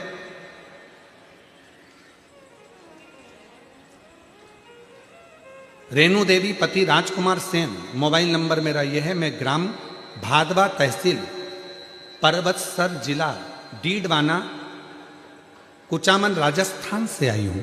कहीं बैठी हो तो हाथ हिला सकती हैं और बेलपत्र लेने के लिए आ सकती हैं। गुरुजी बाबा की महिमा का मैं क्या वर्णन करूं। मेरा लड़का सरकारी नौकरी की तैयारी कर रहा था पर उसकी जॉब नहीं लग रही थी। उसने 7 बार एयरफोर्स का एग्जाम दिया पर नहीं हुआ। बाबा से प्रार्थना करते रहे और बाबा से निवेदन करते करते तब आखिरी में मेरे लड़के ने पशुपति व्रत करा। आप कहते हो कि मेहनत 4 गुना करना, मेरे बेटे ने और मेहनत करना प्रारंभ करी और बाबा की कृपा से पशुपति व्रत करा, सोमवार का व्रत करा और बेटे ने फिर वापिस जो आप कहते हो बेलपत्री में शहद वाला प्रयोग करा और बाबा की कृपा से आज मेरा बेटा एयरफोर्स में सिलेक्ट हो गया। मैं बाबा को यहाँ प्रणाम करने के लिए आई हूँ। एक पत्र और बड़ा सुंदर है। मैं ललिता दीपक पाटिल दस्तान गांव तहसील पलसाना से आई हूँ। कहीं बैठी हो तो हाथ हिला सकती हूँ। मेरी शादी को 12 साल हो गए थे पर मैं माँ नहीं बन पाई। हमने जलगांव से लेकर मुंबई तक इलाज करवाया, गुजरात में अपना इलाज करवाया पर कोई भी सफलता नहीं मिली। हमने 25 लाख रुपए इलाज में खर्च कर दिए पर उसमें भी सफलता नहीं मिली। तब किसी के कहने पर मैंने भगवान शंकर के मंदिर जाना प्रारंभ करा और श्री शिवाय नमस्तुभ्यम मंत्र बोलना प्रारंभ करा। सफेद आंकड़े की जड़ का प्रयोग करा और बाबा की ऐसी कृपा हुई। पंडाल में बैठकर कथा सुनी, वहां की मिट्टी को गर्भस्थ लगाया और बाबा की कृपा से आज शिव जी ने ऐसी कृपा करी कि 12 साल के बाद मेरे घर में भगवान ने संतान दे दी। मैं बाबा को यहाँ प्रणाम करने के लिए आई हूँ। शिव शिव है, शंकर शंकर है। आज कथा का कौन सा दिन है? जम के बोलो जरा। चौथा। कितने दिन बचे? 3 दिन। परसों कथा की शिवरात्रि हो जाएगी और समापन वाले दिन सुबह कथा 8 बजे से 11 बजे हो जाएगी। तुम अपने घर, हम बाबा के धाम।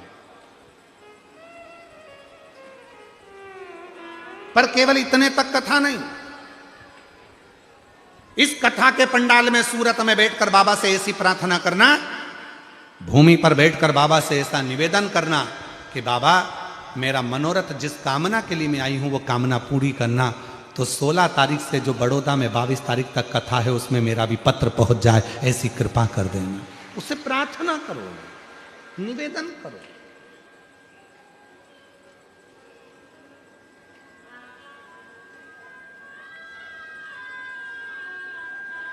और शिव के सिवा दिल ना लगाना, शिव के सिवा कहीं दिल ना लगाना। घंटा कर्ण ने भगवान शंकर की ओर अपना ध्यान केंद्रित कर लिया, मन नहीं लगा। जब तक प्रवचन में बैठे शिव जी की चर्चा चली तो उनका मन लगा रहा और शंकर की चर्चा जैसे ही बंद हुई, घंटा कर्ण ने अपने कानों को बंद करा और चले गया बाहर। शिव की तो चर्चा ही नहीं हो रही। शिव महापुराण की कथा कहती है, शिव चर्चा, शंकर की कथा, शिव पुराण 3 दिन की मिल जाए, 5 दिन की मिल जाए, 7 दिन की मिल जाए, जितने दिन की मिले उतने दिन यदि आप पंडाल में बाबा से प्रार्थना करते हो तो बाबा आपकी मनोकामना पूर्ण जरूर करता है। ऐसा नहीं है कि कथा 3 दिन की हो गई तो भगवान ने कम दिया, 5 दिन की हो गई तो कम दिया, 7 दिन की हो गई तो ज्यादा दिया। ऐसा नहीं है। आप जिस भाव से पहुंचे हो।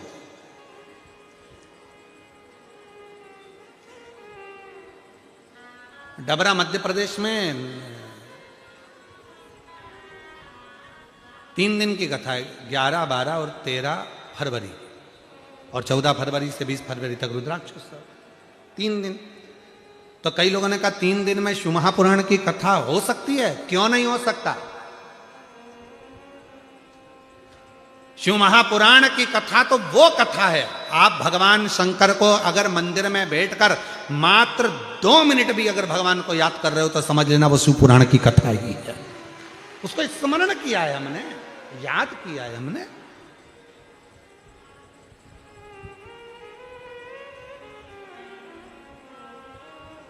तुम जहां बैठकर उसको याद करोगे वो तुम्हारे दुख मिटाने के लिए तैयार बैठा है।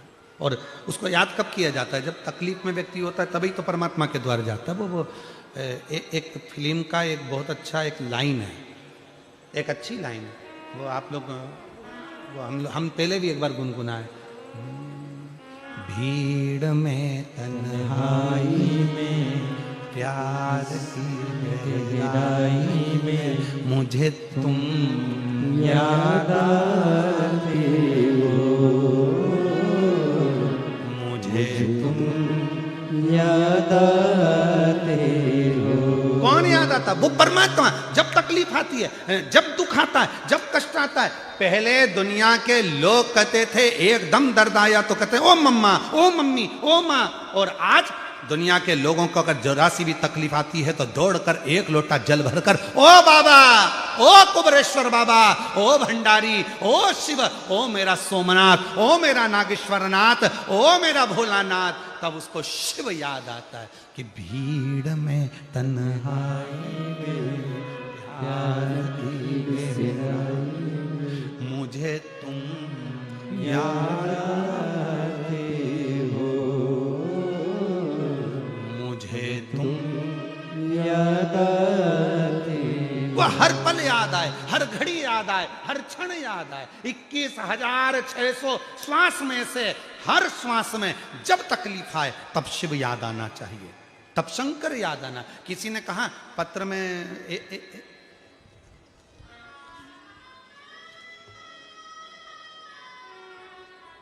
छोटू भाई एक पत्र में एक बात लिखी बड़ी सुंदर। गुरुजी पत्र पढ़िएगा जरा, आप भी पढ़ो। गुरुदेव चरणों को कोटि कोटि प्रणाम, केम छो मजामा। ठीक है, केम छो मजामा। गुरुदेव हम लोग सोमनाथ गुजरात से आए हैं, बड़ी आशा लेकर 7 दिन की कथा सुनने आए, मगर गुरुदेव इतना मन लगाते हैं हम कथा में, पर ना जाने ये सामान बेचने वाले फेरी वाले कहां से आ जाते हैं, हमें डिस्टर्ब कर जाते हैं। लाइन लिखिए छोटू भाई तुम्हारे लिए। छोटू भाई से निवेदन है कि ये कार्यकर्ताओं को बोलकर जो अंदर फेरी वाले सामान बेचने आते हैं उनको हाथ जोड़कर मना करें, जिससे हम दिल से बाबा की कथा का तत्व श्रवण कर।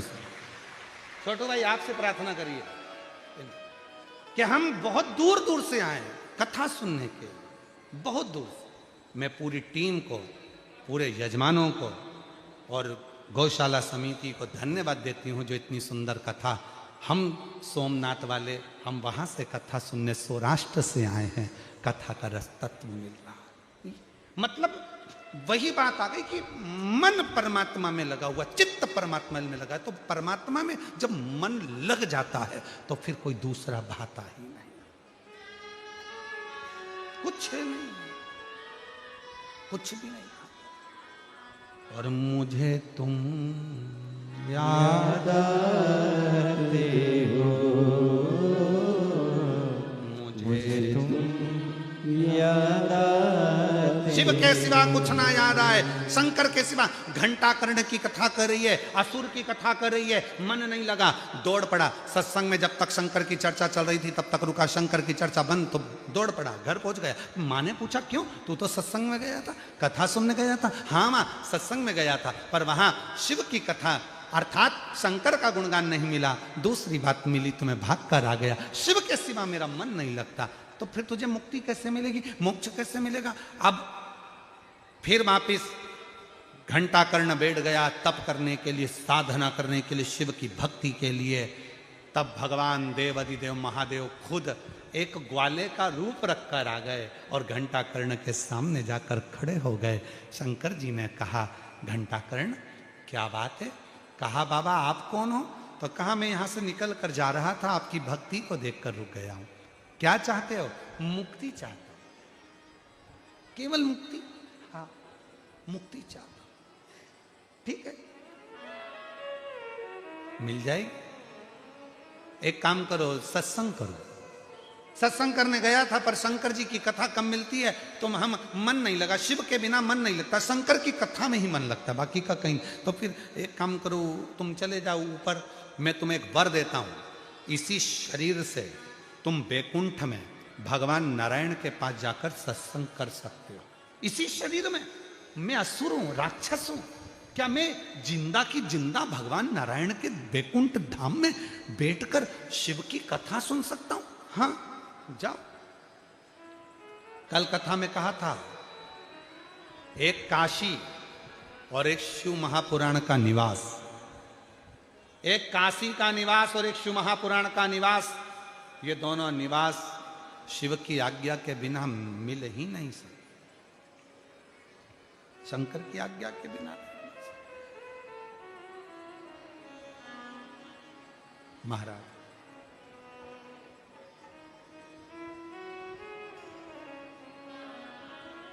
शिव के बिना प्राप्त नहीं हो सकता। जाओ, मैं इस शरीर से चला जाऊं? हाँ जाओ।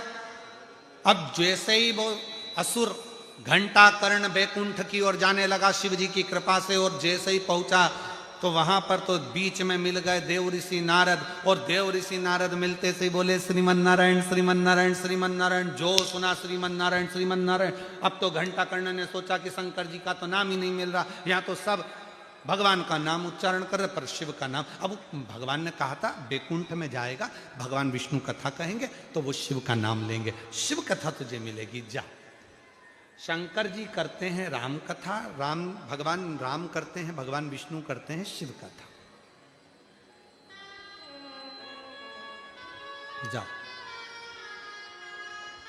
और महाराज चले, और जैसे ही पहुंचते से जैसे ही उनको लगा यहां तो अन्य नाम ले रहे हैं पर शिव का नाम नहीं, दौड़ा असुर, वापिस आया और मां ने जिस घंटे से बांधा था मंदिर में, उसी मंदिर के घंटों को खोल लिया और अपने कानों में बांध लिया, और फिर पहुंच गया बैकुंठ में। जैसे ही कोई दूसरा नाम लेता था तो घंटा कर्ण घंटा बजाता था। मेरे कानों में दूसरा नाम नहीं जाना चाहिए, मेरे कानों में तो केवल शिव का नाम जाना चाहिए। कानों में घंटे बांध लिए थे, इसलिए उस असुर का नाम क्या पड़ गया था? घंटा। कानों में घंटे बांध। और महाराज जैसे ही वो कानों में घंटे बजने लगे, फिर कुछ दूसरा सुनाई ना दे, केवल शिव शिव शिव शिव शिव शिव शिव शंकर, कुछ नहीं। और भगवान शंकर जब आनंद के साथ में, जब शिव के नाम का उच्चारण नित्य प्रति, शिव के नाम का उच्चारण नित्य प्रति, तो जीवन का एक आनंद, जीवन का एक सुख अपने आप प्राप्त।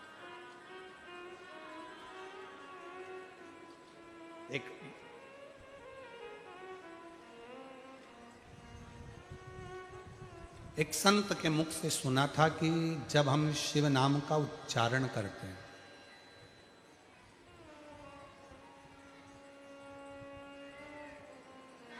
तो हमारा जितना भी जीवन का दोष है, पाप है, जो खाते में लिखा हुआ होता है, वो सब कट जाता है। जो खाते में लिखा है वो सब कट जाता है।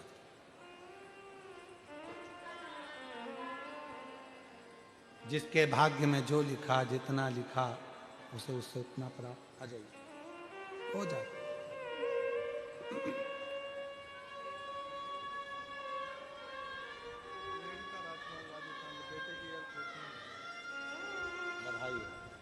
एक बार जोरदार ताली बजाएं।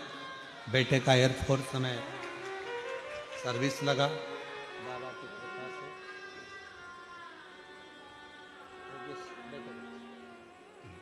आ जाइए।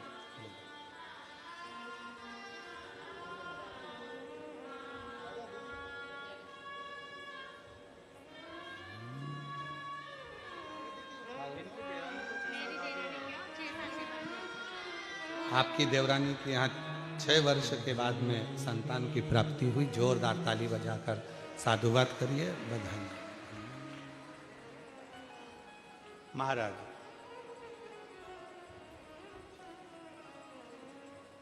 सबका हिसाब मेरे बाबा के पास में है, सबका हिसाब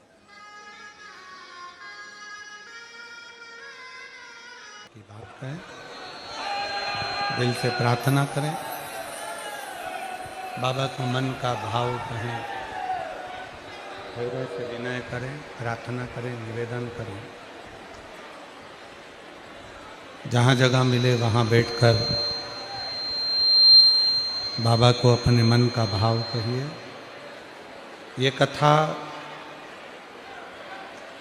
10 तारीख तक चलेगी, 2 बजे से 5 बजे तक चल रही है सूरत नगर में। इसके बाद में 16 तारीख से 22 जनवरी तक बड़ोदरा गुजरात में शिव महापुराण की कथा बाबा की कृपा से होगी। फिर 27 जनवरी से 31 जनवरी तक 5 दिवसीय शिव महापुराण की कथा प्रयागराज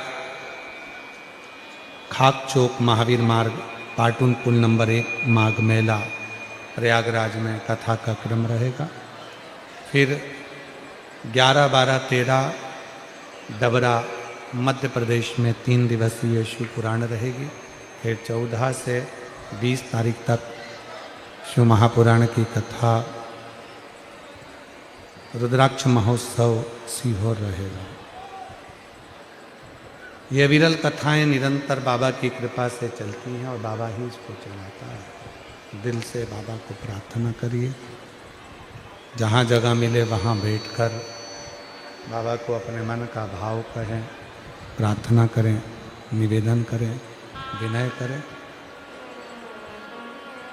साथ में बोलिएगा, प्रार्थना करिएगा, शिव को अपने मन का भाव कहिएगा और हृदय से निवेदन करिएगा।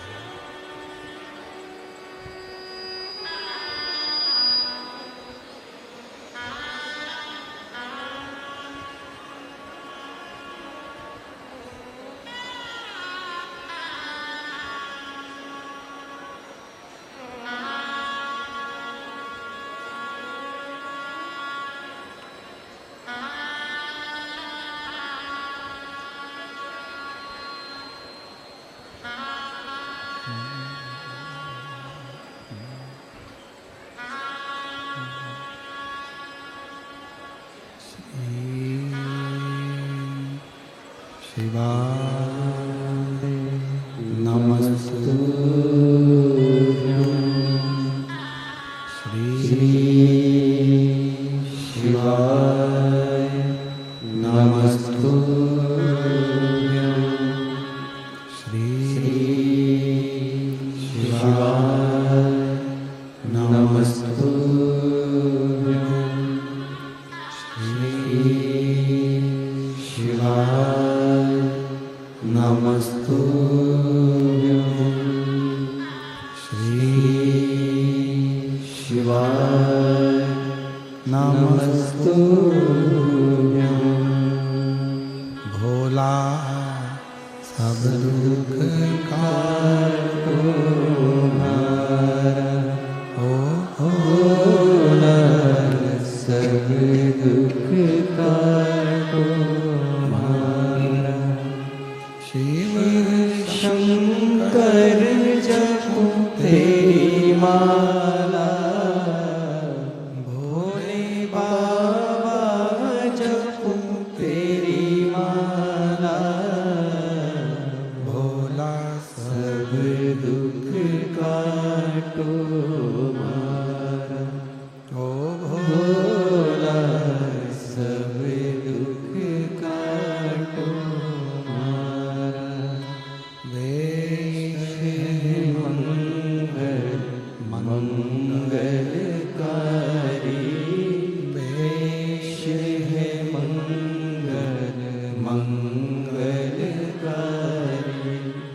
शमशान वासी हमारा,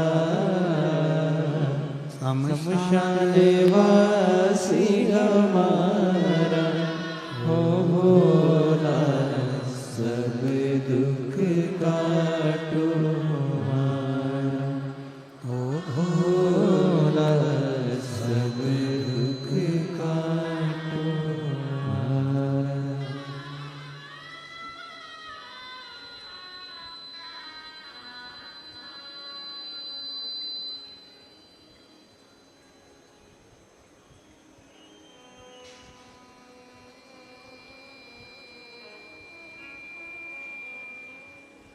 बाबा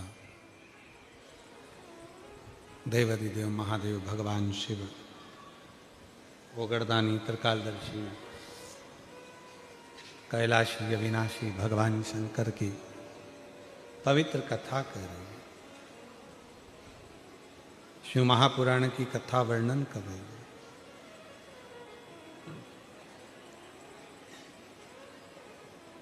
घंटा कर्ण ने अपने कानों में बड़े बड़े घंटे बांध लिए।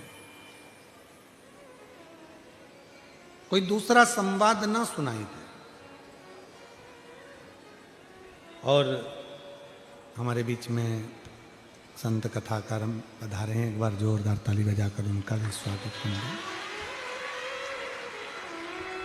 घंटा कर्ण ने अपने कानों में घंटों को बांध लिया और कोई दूसरा संवाद ना सुनने को मिले।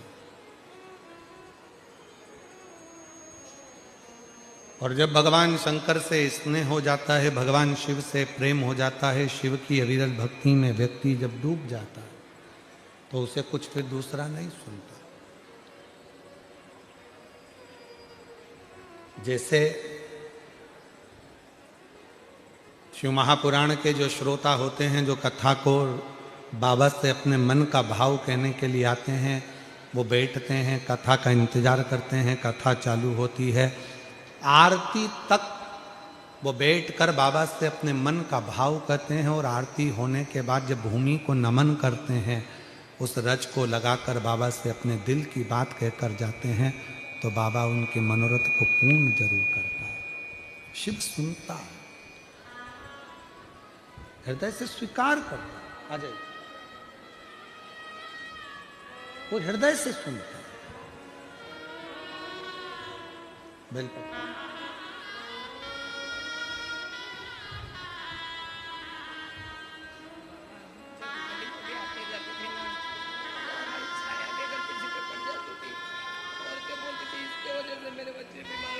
बाबा की कृपा, सब ठीक है ना? सब शिव कृपा लो।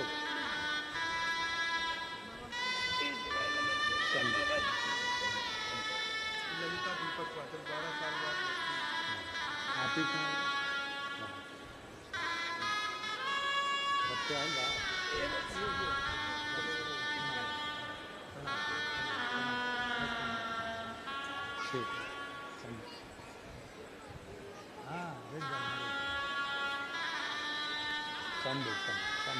लो,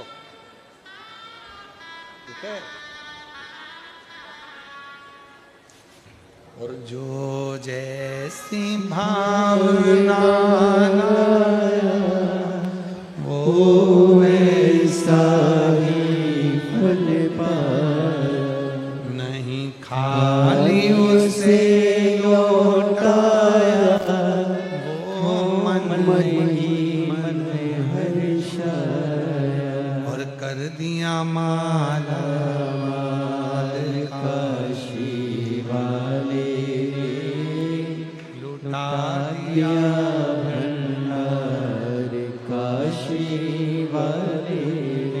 घंटा कर्ण ने अपने कानों में घंटों को बांध लिया, फिर पृथ्वी पर आए, फिर गए।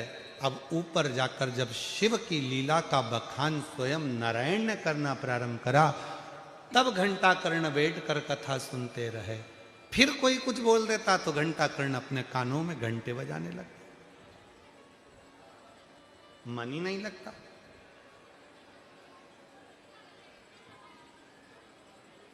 और कितनी सुंदर बात अभी प्रथम में भी कही कि शिव के सिवा कहीं दिल ना लगाना, शिव के सिवा कहीं दिल ना लगाना, वरना पड़ेगा तुझे आंसू बहाना, वरना पड़ेगा तुझे आंसू बहाना, शिव के सिवा कहीं दिल ना लगाना। भगवान शंकर के सिवा घंटा कर्ण का कहीं मन नहीं लगता। नीचे आ गए, फिर गए, कथा श्रवण करी, फिर आ गए, और आने के बाद अभी भी ये चित्त में रम गया कि अब करूं तो करूं क्या।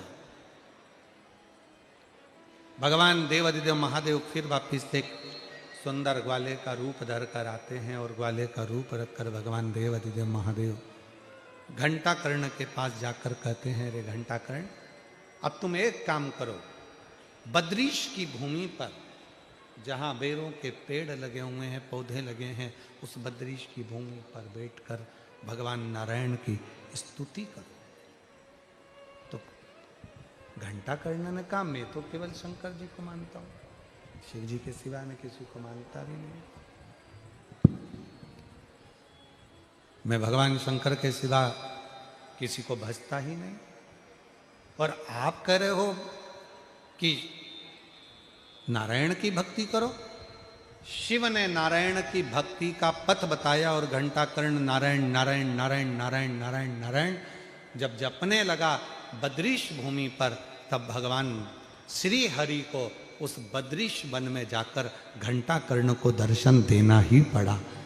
देना, दुनिया के लोग कहते हैं बद्री विशाल की भूमि पर बद्रीनाथ जी किसके लिए आए, तो शिव महापुराण की कथा कहती है बद्री विशाल की भूमि पर बद्रीनाथ जी शंकर भगवान के एक भक्त घंटा कर्ण के लिए प्रकट हुए थे। घंटा विराजमान,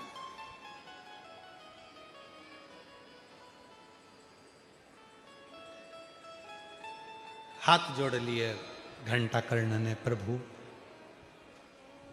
आप मेरे लिए यहां पधारे हैं, मेरे लिए। भगवान बद्रीनाथ ने कहा, घंटा कर्ण, शिव की आराधना करने वाले को, शिव की आराधना करने वाले को एक ना एक दिन नारायण का दर्शन तो होता ही है, इसलिए मेरा दर्शन तुझे हुआ। मेरा जो दर्शन हो रहा है उसका कारण ही केवल यह है कि तुमने शिव की आराधना करी, शंकर की आराधना। और जो देवादिदेव महादेव की विरल भक्ति में, भगवान शंकर की विरल भक्ति में, भगवान शिव के भजन में, कीर्तन में, स्मरण में, शिव नाम में जो डूबा रहता है, उसको एक ना एक बार भगवान शिव दर्शन जरूर देते, भगवान नारायण दर्शन जरूर देते। कितना सुंदर कहा है, स्कंद पुराण में वर्णन मिलता है कि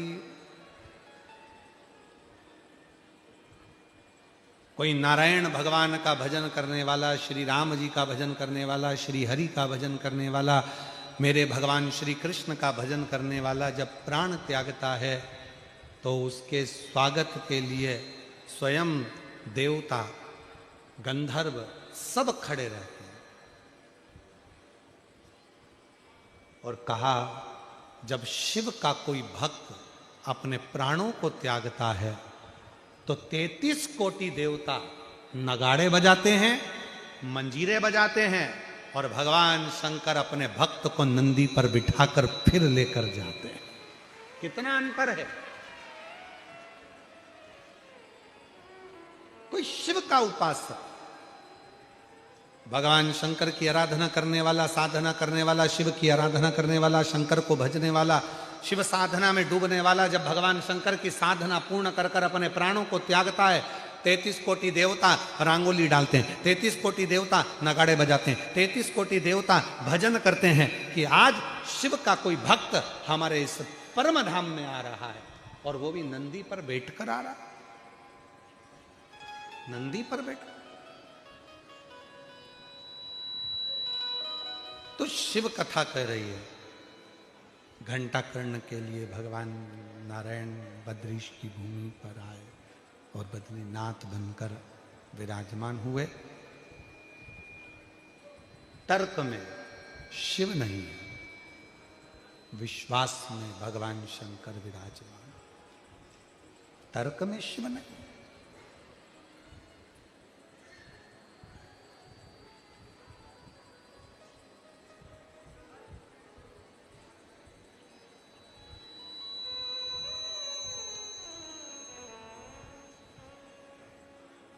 माता पार्वती जी जब भगवान शिव को स्नेह करती थी, विवाह करने के लिए तब साधना करती थी, आराधना करती थी। खूब आए माता पार्वती को समझाने के लिए कि पार्वती तुम ये ठीक नहीं कर रही हो, क्यों शिव की साधना कर रही हो, क्यों शंकर भगवान की साधना में लगी हुई हो। शिव साधना से तुम्हें मिलेगा क्या, क्या प्राप्त होगा शिव साधना से, किस लिए कर रही हो तुम। पार्वती किसी अन्य देवता की अगर तुम साधना करती तो वो प्रकट हो जाते, पर शंकर भगवान को तुम प्रकट करने का अगर प्रयास कर रही हो तो शिव प्रसन्न नहीं होने वाले, शंकर प्रकट नहीं होने वाले, शिव प्रकट नहीं होंगे। क्यों कर रही हो। और कथा के प्रारंभ में कहा था, कथा के शुरू में कहा था कि तर्क देने वाला आपको भगवान से दूर कर देता है। शंभो शंभो, तर्क देने वाला भगवान से आपको दूर करेगा, पर विश्वास करने वाला, दृढ़ भरोसा करने वाला भगवान के करीब में लेकर आएगा।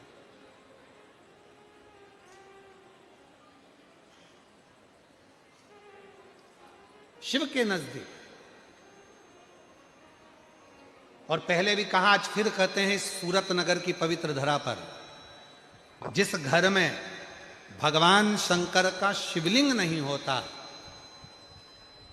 उस घर का व्यक्ति हमेशा टेंशन में ही पड़ा रहता है। और जिसके घर में शंकर भगवान का छोटा सा भी अगर शिवलिंग आकर विराजमान हो जाता है, उसके घर में फिर चिंता, टेंशन सब समाप्त होता चले जाता है। धीरे धीरे उस घर की दशा सुधरना प्रारंभ हो जाता है, चिंता से मुक्त होने लगता है, टेंशन से मुक्त होने लगता है, फिर धीरे धीरे उस घर की दशा अपने आप सुधरने लगती है, अपने आप से। इसलिए मेरी बहनों, मेरी जीजियों, जीजाओं, मेरी बेटियों, मेरे बेटाओं, मेरे बुजुर्ग माँ बाप, आप सभी से निवेदन करूं, प्रार्थना करूं कि तुम्हारे घर में भले लड्डू गोपाल जी विराज रहे हैं, तुम्हारे घर में भले भगवान कृष्ण विराज रहे हैं, तुम्हारे घर में भले भगवान श्री राम विराज रहे हैं, तुम्हारे घर में भले माँ जगत जननी जगदम्बा विराज रही है, तुम्हारे घर में भले दत्त भगवान विराज रहे हो, तुम्हारे घर में भले 33 कोटि देवता विराज रहे हो, पर तुम्हारे घर में एक छोटा सा शिवलिंग का होना जरूरी है। क्यों? मंदिर जाएंगे, हो सकता है मंदिर में कोई शंकर भगवान को छूने ना दे, हो सकता है मंदिर में कोई जल चढ़ाने ना दे, हो सकता है मंदिर में कोई शंकर जी के मंदिर में प्रवेश ना दे, हो सकता है शंकर के शिवलिंग का स्पर्श ना करने दे। तो अपने घर में अगर शंकर भगवान का शिवलिंग रहता है और हम उस पर भी अगर जल चढ़ाते हैं, आराधना साधना करते हैं, तो वही पुण्य जो मंदिर में प्राप्त होता है वो अपने घर के शिवलिंग में भी प्राप्त होना प्रारंभ हो जाए। जैसे वो एक लाइन आती है ना, आहूं में असर होगा, घर बैठे बुला लेंगे, आहूं में असर शंभो शंभो शंभो शंभो शंभो, घर बैठे बुला तुम रूठे रहो हम तुम्हें मना लेंगे। आप भी बोलिएगा। तुम कहते हो भोले हमें काशी प्यारी है, बोलो जीजियों, तुम कहते हो भोले हमें काशी प्यारी है। तुम कहते हो भोले हमें काशी प्यारी है। तुम कहते हो भोले हमें काशी प्यारी है। एक बार तो आ जाओ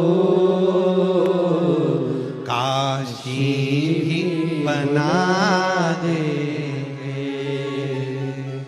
एक बार तो आ जाओ काशी भी बना देंगे। तुम रूठे रहो भोले हम तुम्हें मना लेंगे। तुम रूठे रहो भोले हम तुम्हें मना लेंगे। एक बार तुम्हें हम काशी में बना देंगे। जब शंकर भगवान का शिवलिंग हमारे घर में आ जाता है, जब भगवान शंकर का शिवलिंग हमारे घर के अंदर पहुंच जाता है, तो हमारा घर स्वयं पवित्र ज्योतिर्लिंग का मंदिर बन जाता है। पवित्र ज्योतिर्लिंग का मंदिर। शंभो आप उनको लेकर आएंगे तो शिव ज्योतिर्लिंग का मंदिर बन जाएगा।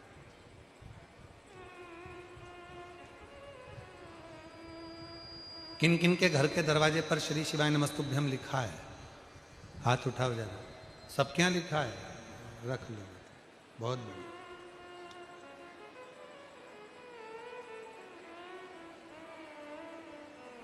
अपने गांव भी जाया करो, कहीं भ्रमण पर जाया करो, तीर्थ जाया करो, घूमने जाया करो, तो एक स्टिकर श्री शिवाय नमस्तुभ्यम का लेकर जाया करो और उसको किसी दरवाजे पर जरूर लगाया करो।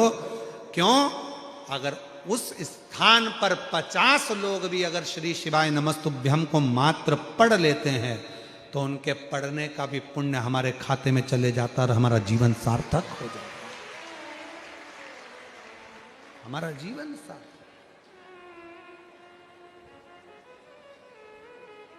उसको जपो, भजो, स्मरण करो, लगाओ, नाम जाप, मंत्र जाप, ये सब सुख प्रदान करने वाले बिंदु हैं।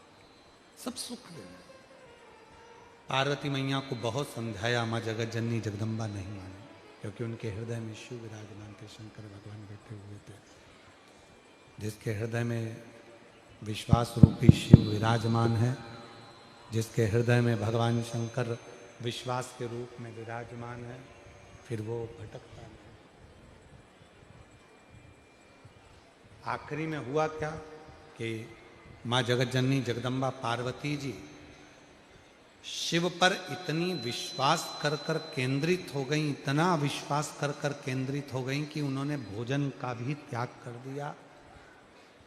श्वास लेती हैं पर नासिका के एक छिद्र से श्वास लेती हैं और उसी से छोड़ती हैं। और यहां तक शिव पुराण में लिखा है कि एक समय ऐसा आ गया था मां जगत जननी जगदम्बा पार्वती जी का कि शंकर पर इतना भरोसा कर लिया था कि श्वास अंदर लेने के बाद मां पार्वती ने उस श्वास को छोड़ा ही नहीं था। कई वर्ष तक पार्वती जी ने श्वास को अंदर ही रख लिया, छोड़ ही नहीं।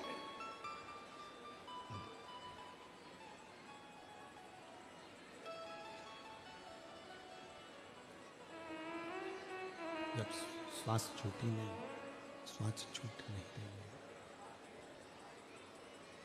तब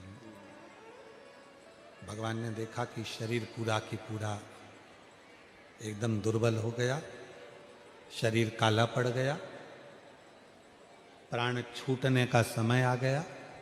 तब भगवान देवाधिदेव महादेव देख लिए कि विश्वास पूर्ण हुआ। तब शंकर भगवान मां पार्वती के सम्मुख में आकर प्रकट हो गए।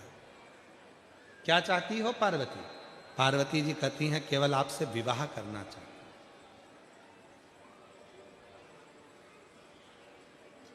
विवाह का मतलब मालूम है आपको पार्वती? जितने दुनिया के लोग हैं उनको आज के समय में विवाह का मतलब नहीं मालूम है। जितने दुनिया के लोग हैं उनको आज के समय में प्यार का मतलब, प्रेम का मतलब मालूम नहीं है।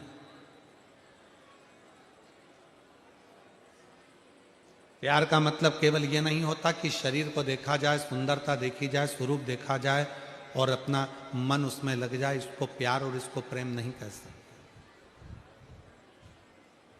शरीर की सुंदरता देखकर जो होता है वो केवल और केवल दिखावा होता है। इसको दुनिया की भाषा में लोग प्यार कहते हैं, पर शिव महापुराण की भाषा में इसको प्यार नहीं कहा गया। शिव महापुराण की भाषा में प्यार किसको कहा गया कि शरीर की सुंदरता से नहीं, मन जिसका निर्मल है, भले दिखने में सुंदर ना हो पर हृदय सुंदर होना चाहिए, भाव सुंदर होना चाहिए, उसको प्रेम प्यार की गणना की, उसको प्रेम प्यार की गणना। शरीर की सुंदरता देखकर अगर प्यार किया तो ये प्यार नहीं है, ये केवल कुछ दिन का एक खेला है। शरीर की सुंदरता,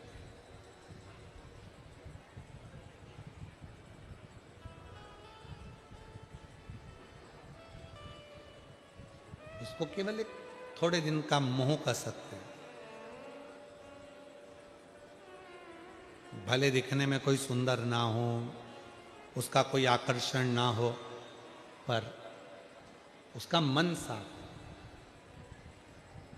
वो कितनी सुंदर एक लाइन आती है, पर आए दर्द को अपनाए उसे इंसान कहते हैं, पराए दर्द को अपनाए उसे इंसान कहते हैं। जो दूसरे के दर्द को देखकर, दूसरे के दुख को देखकर, दूसरे की तकलीफ को देखकर, दूसरे के कष्ट को देखकर जो दुखी हो जाता है।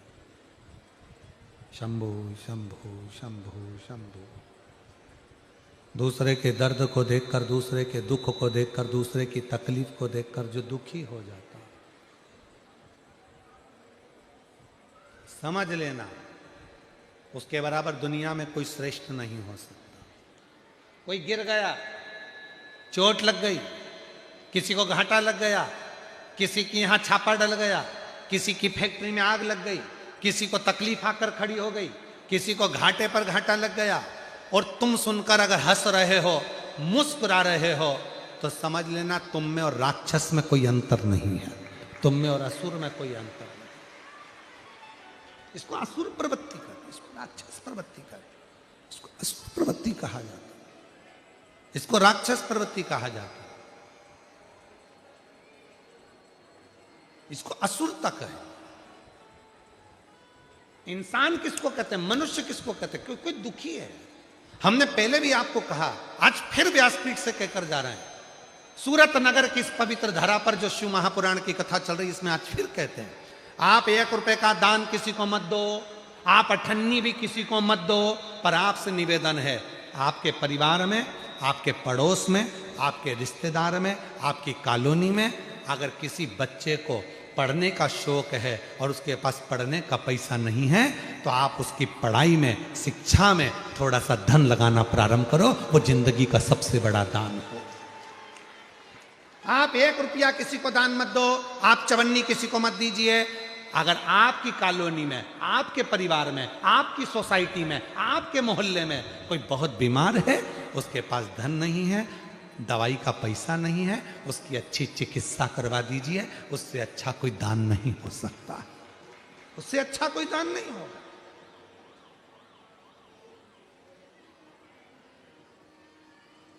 श्रेष्ठ कर्म करें। कोई पढ़ने का होशियार है, पढ़ना चाहता है, उसको विद्या अध्ययन करना चाहता है, पढ़ना चाहता है, विद्या अध्ययन करना चाहता है, उसके मन में है कि मुझे पढ़ना है, बहुत नाम रोशन करना है, पर मेरे पास धन नहीं, उसको पढ़ाओ।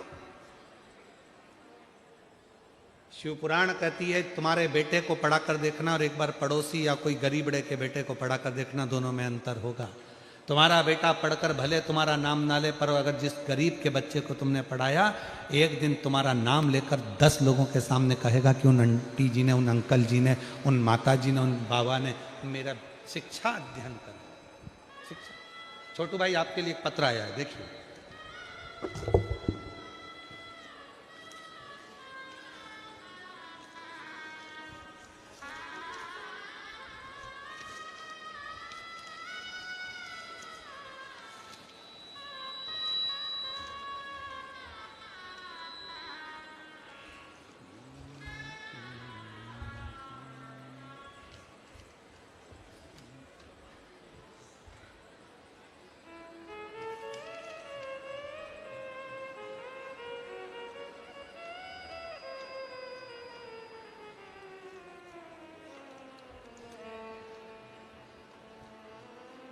मैं श्याम सुंदर, जरा पढ़ो तो क्या लिखा है।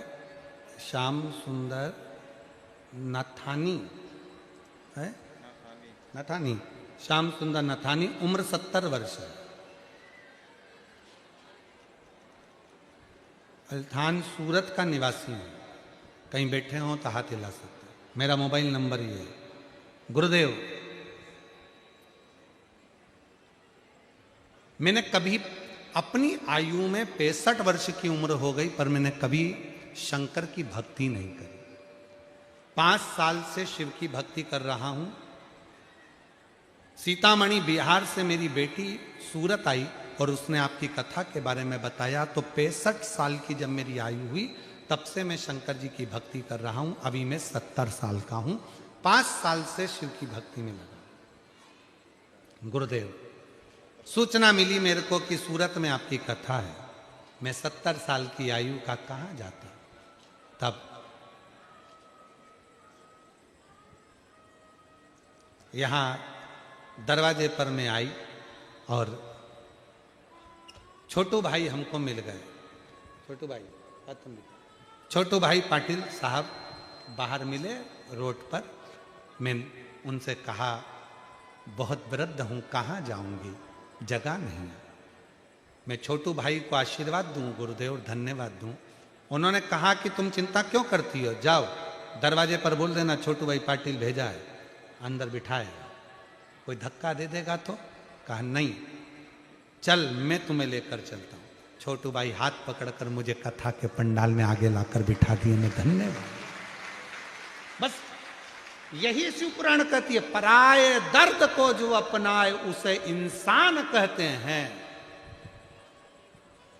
दूसरे के दुख को देखकर जो हंस रहा हो, मुस्कुरा रहा हो, दूसरे की फैक्ट्री में आग लग गई हो, तुम्हें खुशी हो रही हो, समझ लेना तुम असुर प्रवृत्ति के हो गए।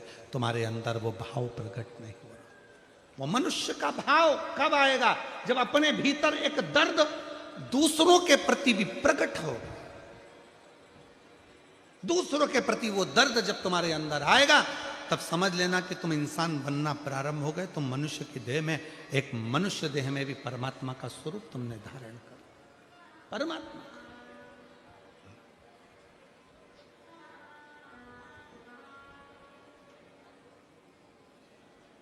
स्नेह का भाव हो जहां, भक्ति का भाव हो जहां, वहां सुख है। पार्वती जी को समझाया पर पार्वती जी मानी नहीं।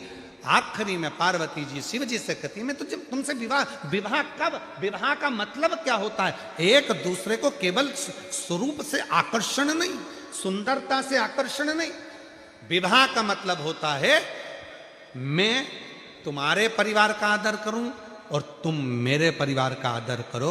केवल विवाह में 2 व्यक्ति नहीं मिलते, 2 परिवार, 2 कुटुंब, 2 समाज, 2 आनंद के साथ मिलती है, और उन दोनों में भी समावेश होना चाहिए। तो विवाह की मूलता है, विवाह की मूलता। शिव जी ने पार्वती जी से विवाह किया। समय आया और भगवान शंकर के आनंद भाव में पार्वती जी के स्वरूप से सुंदर श्री गणेश जी महाराज का प्रागट्य होता है। जोरदार ताली बजाएं, भगवान श्री गणेश जी महाराज पधार रहे हैं। आनंद से ये कथा 7 दिवसीय शिव महापुराण की कथा सूरत नगर में चल रही है। 2 बजे से 5 बजे तक आप जो लाखों की संख्या में आ रहे हो भगवान की विरल भक्ति को धारण करने के लिए, एक विश्वास के साथ कथा श्रवण करें। ये कथा 10 तारीख को विराम होगी। 16 तारीख से 22 तारीख तक बड़ौदा वाले, गुजरात वाले खुशियां मनाओ।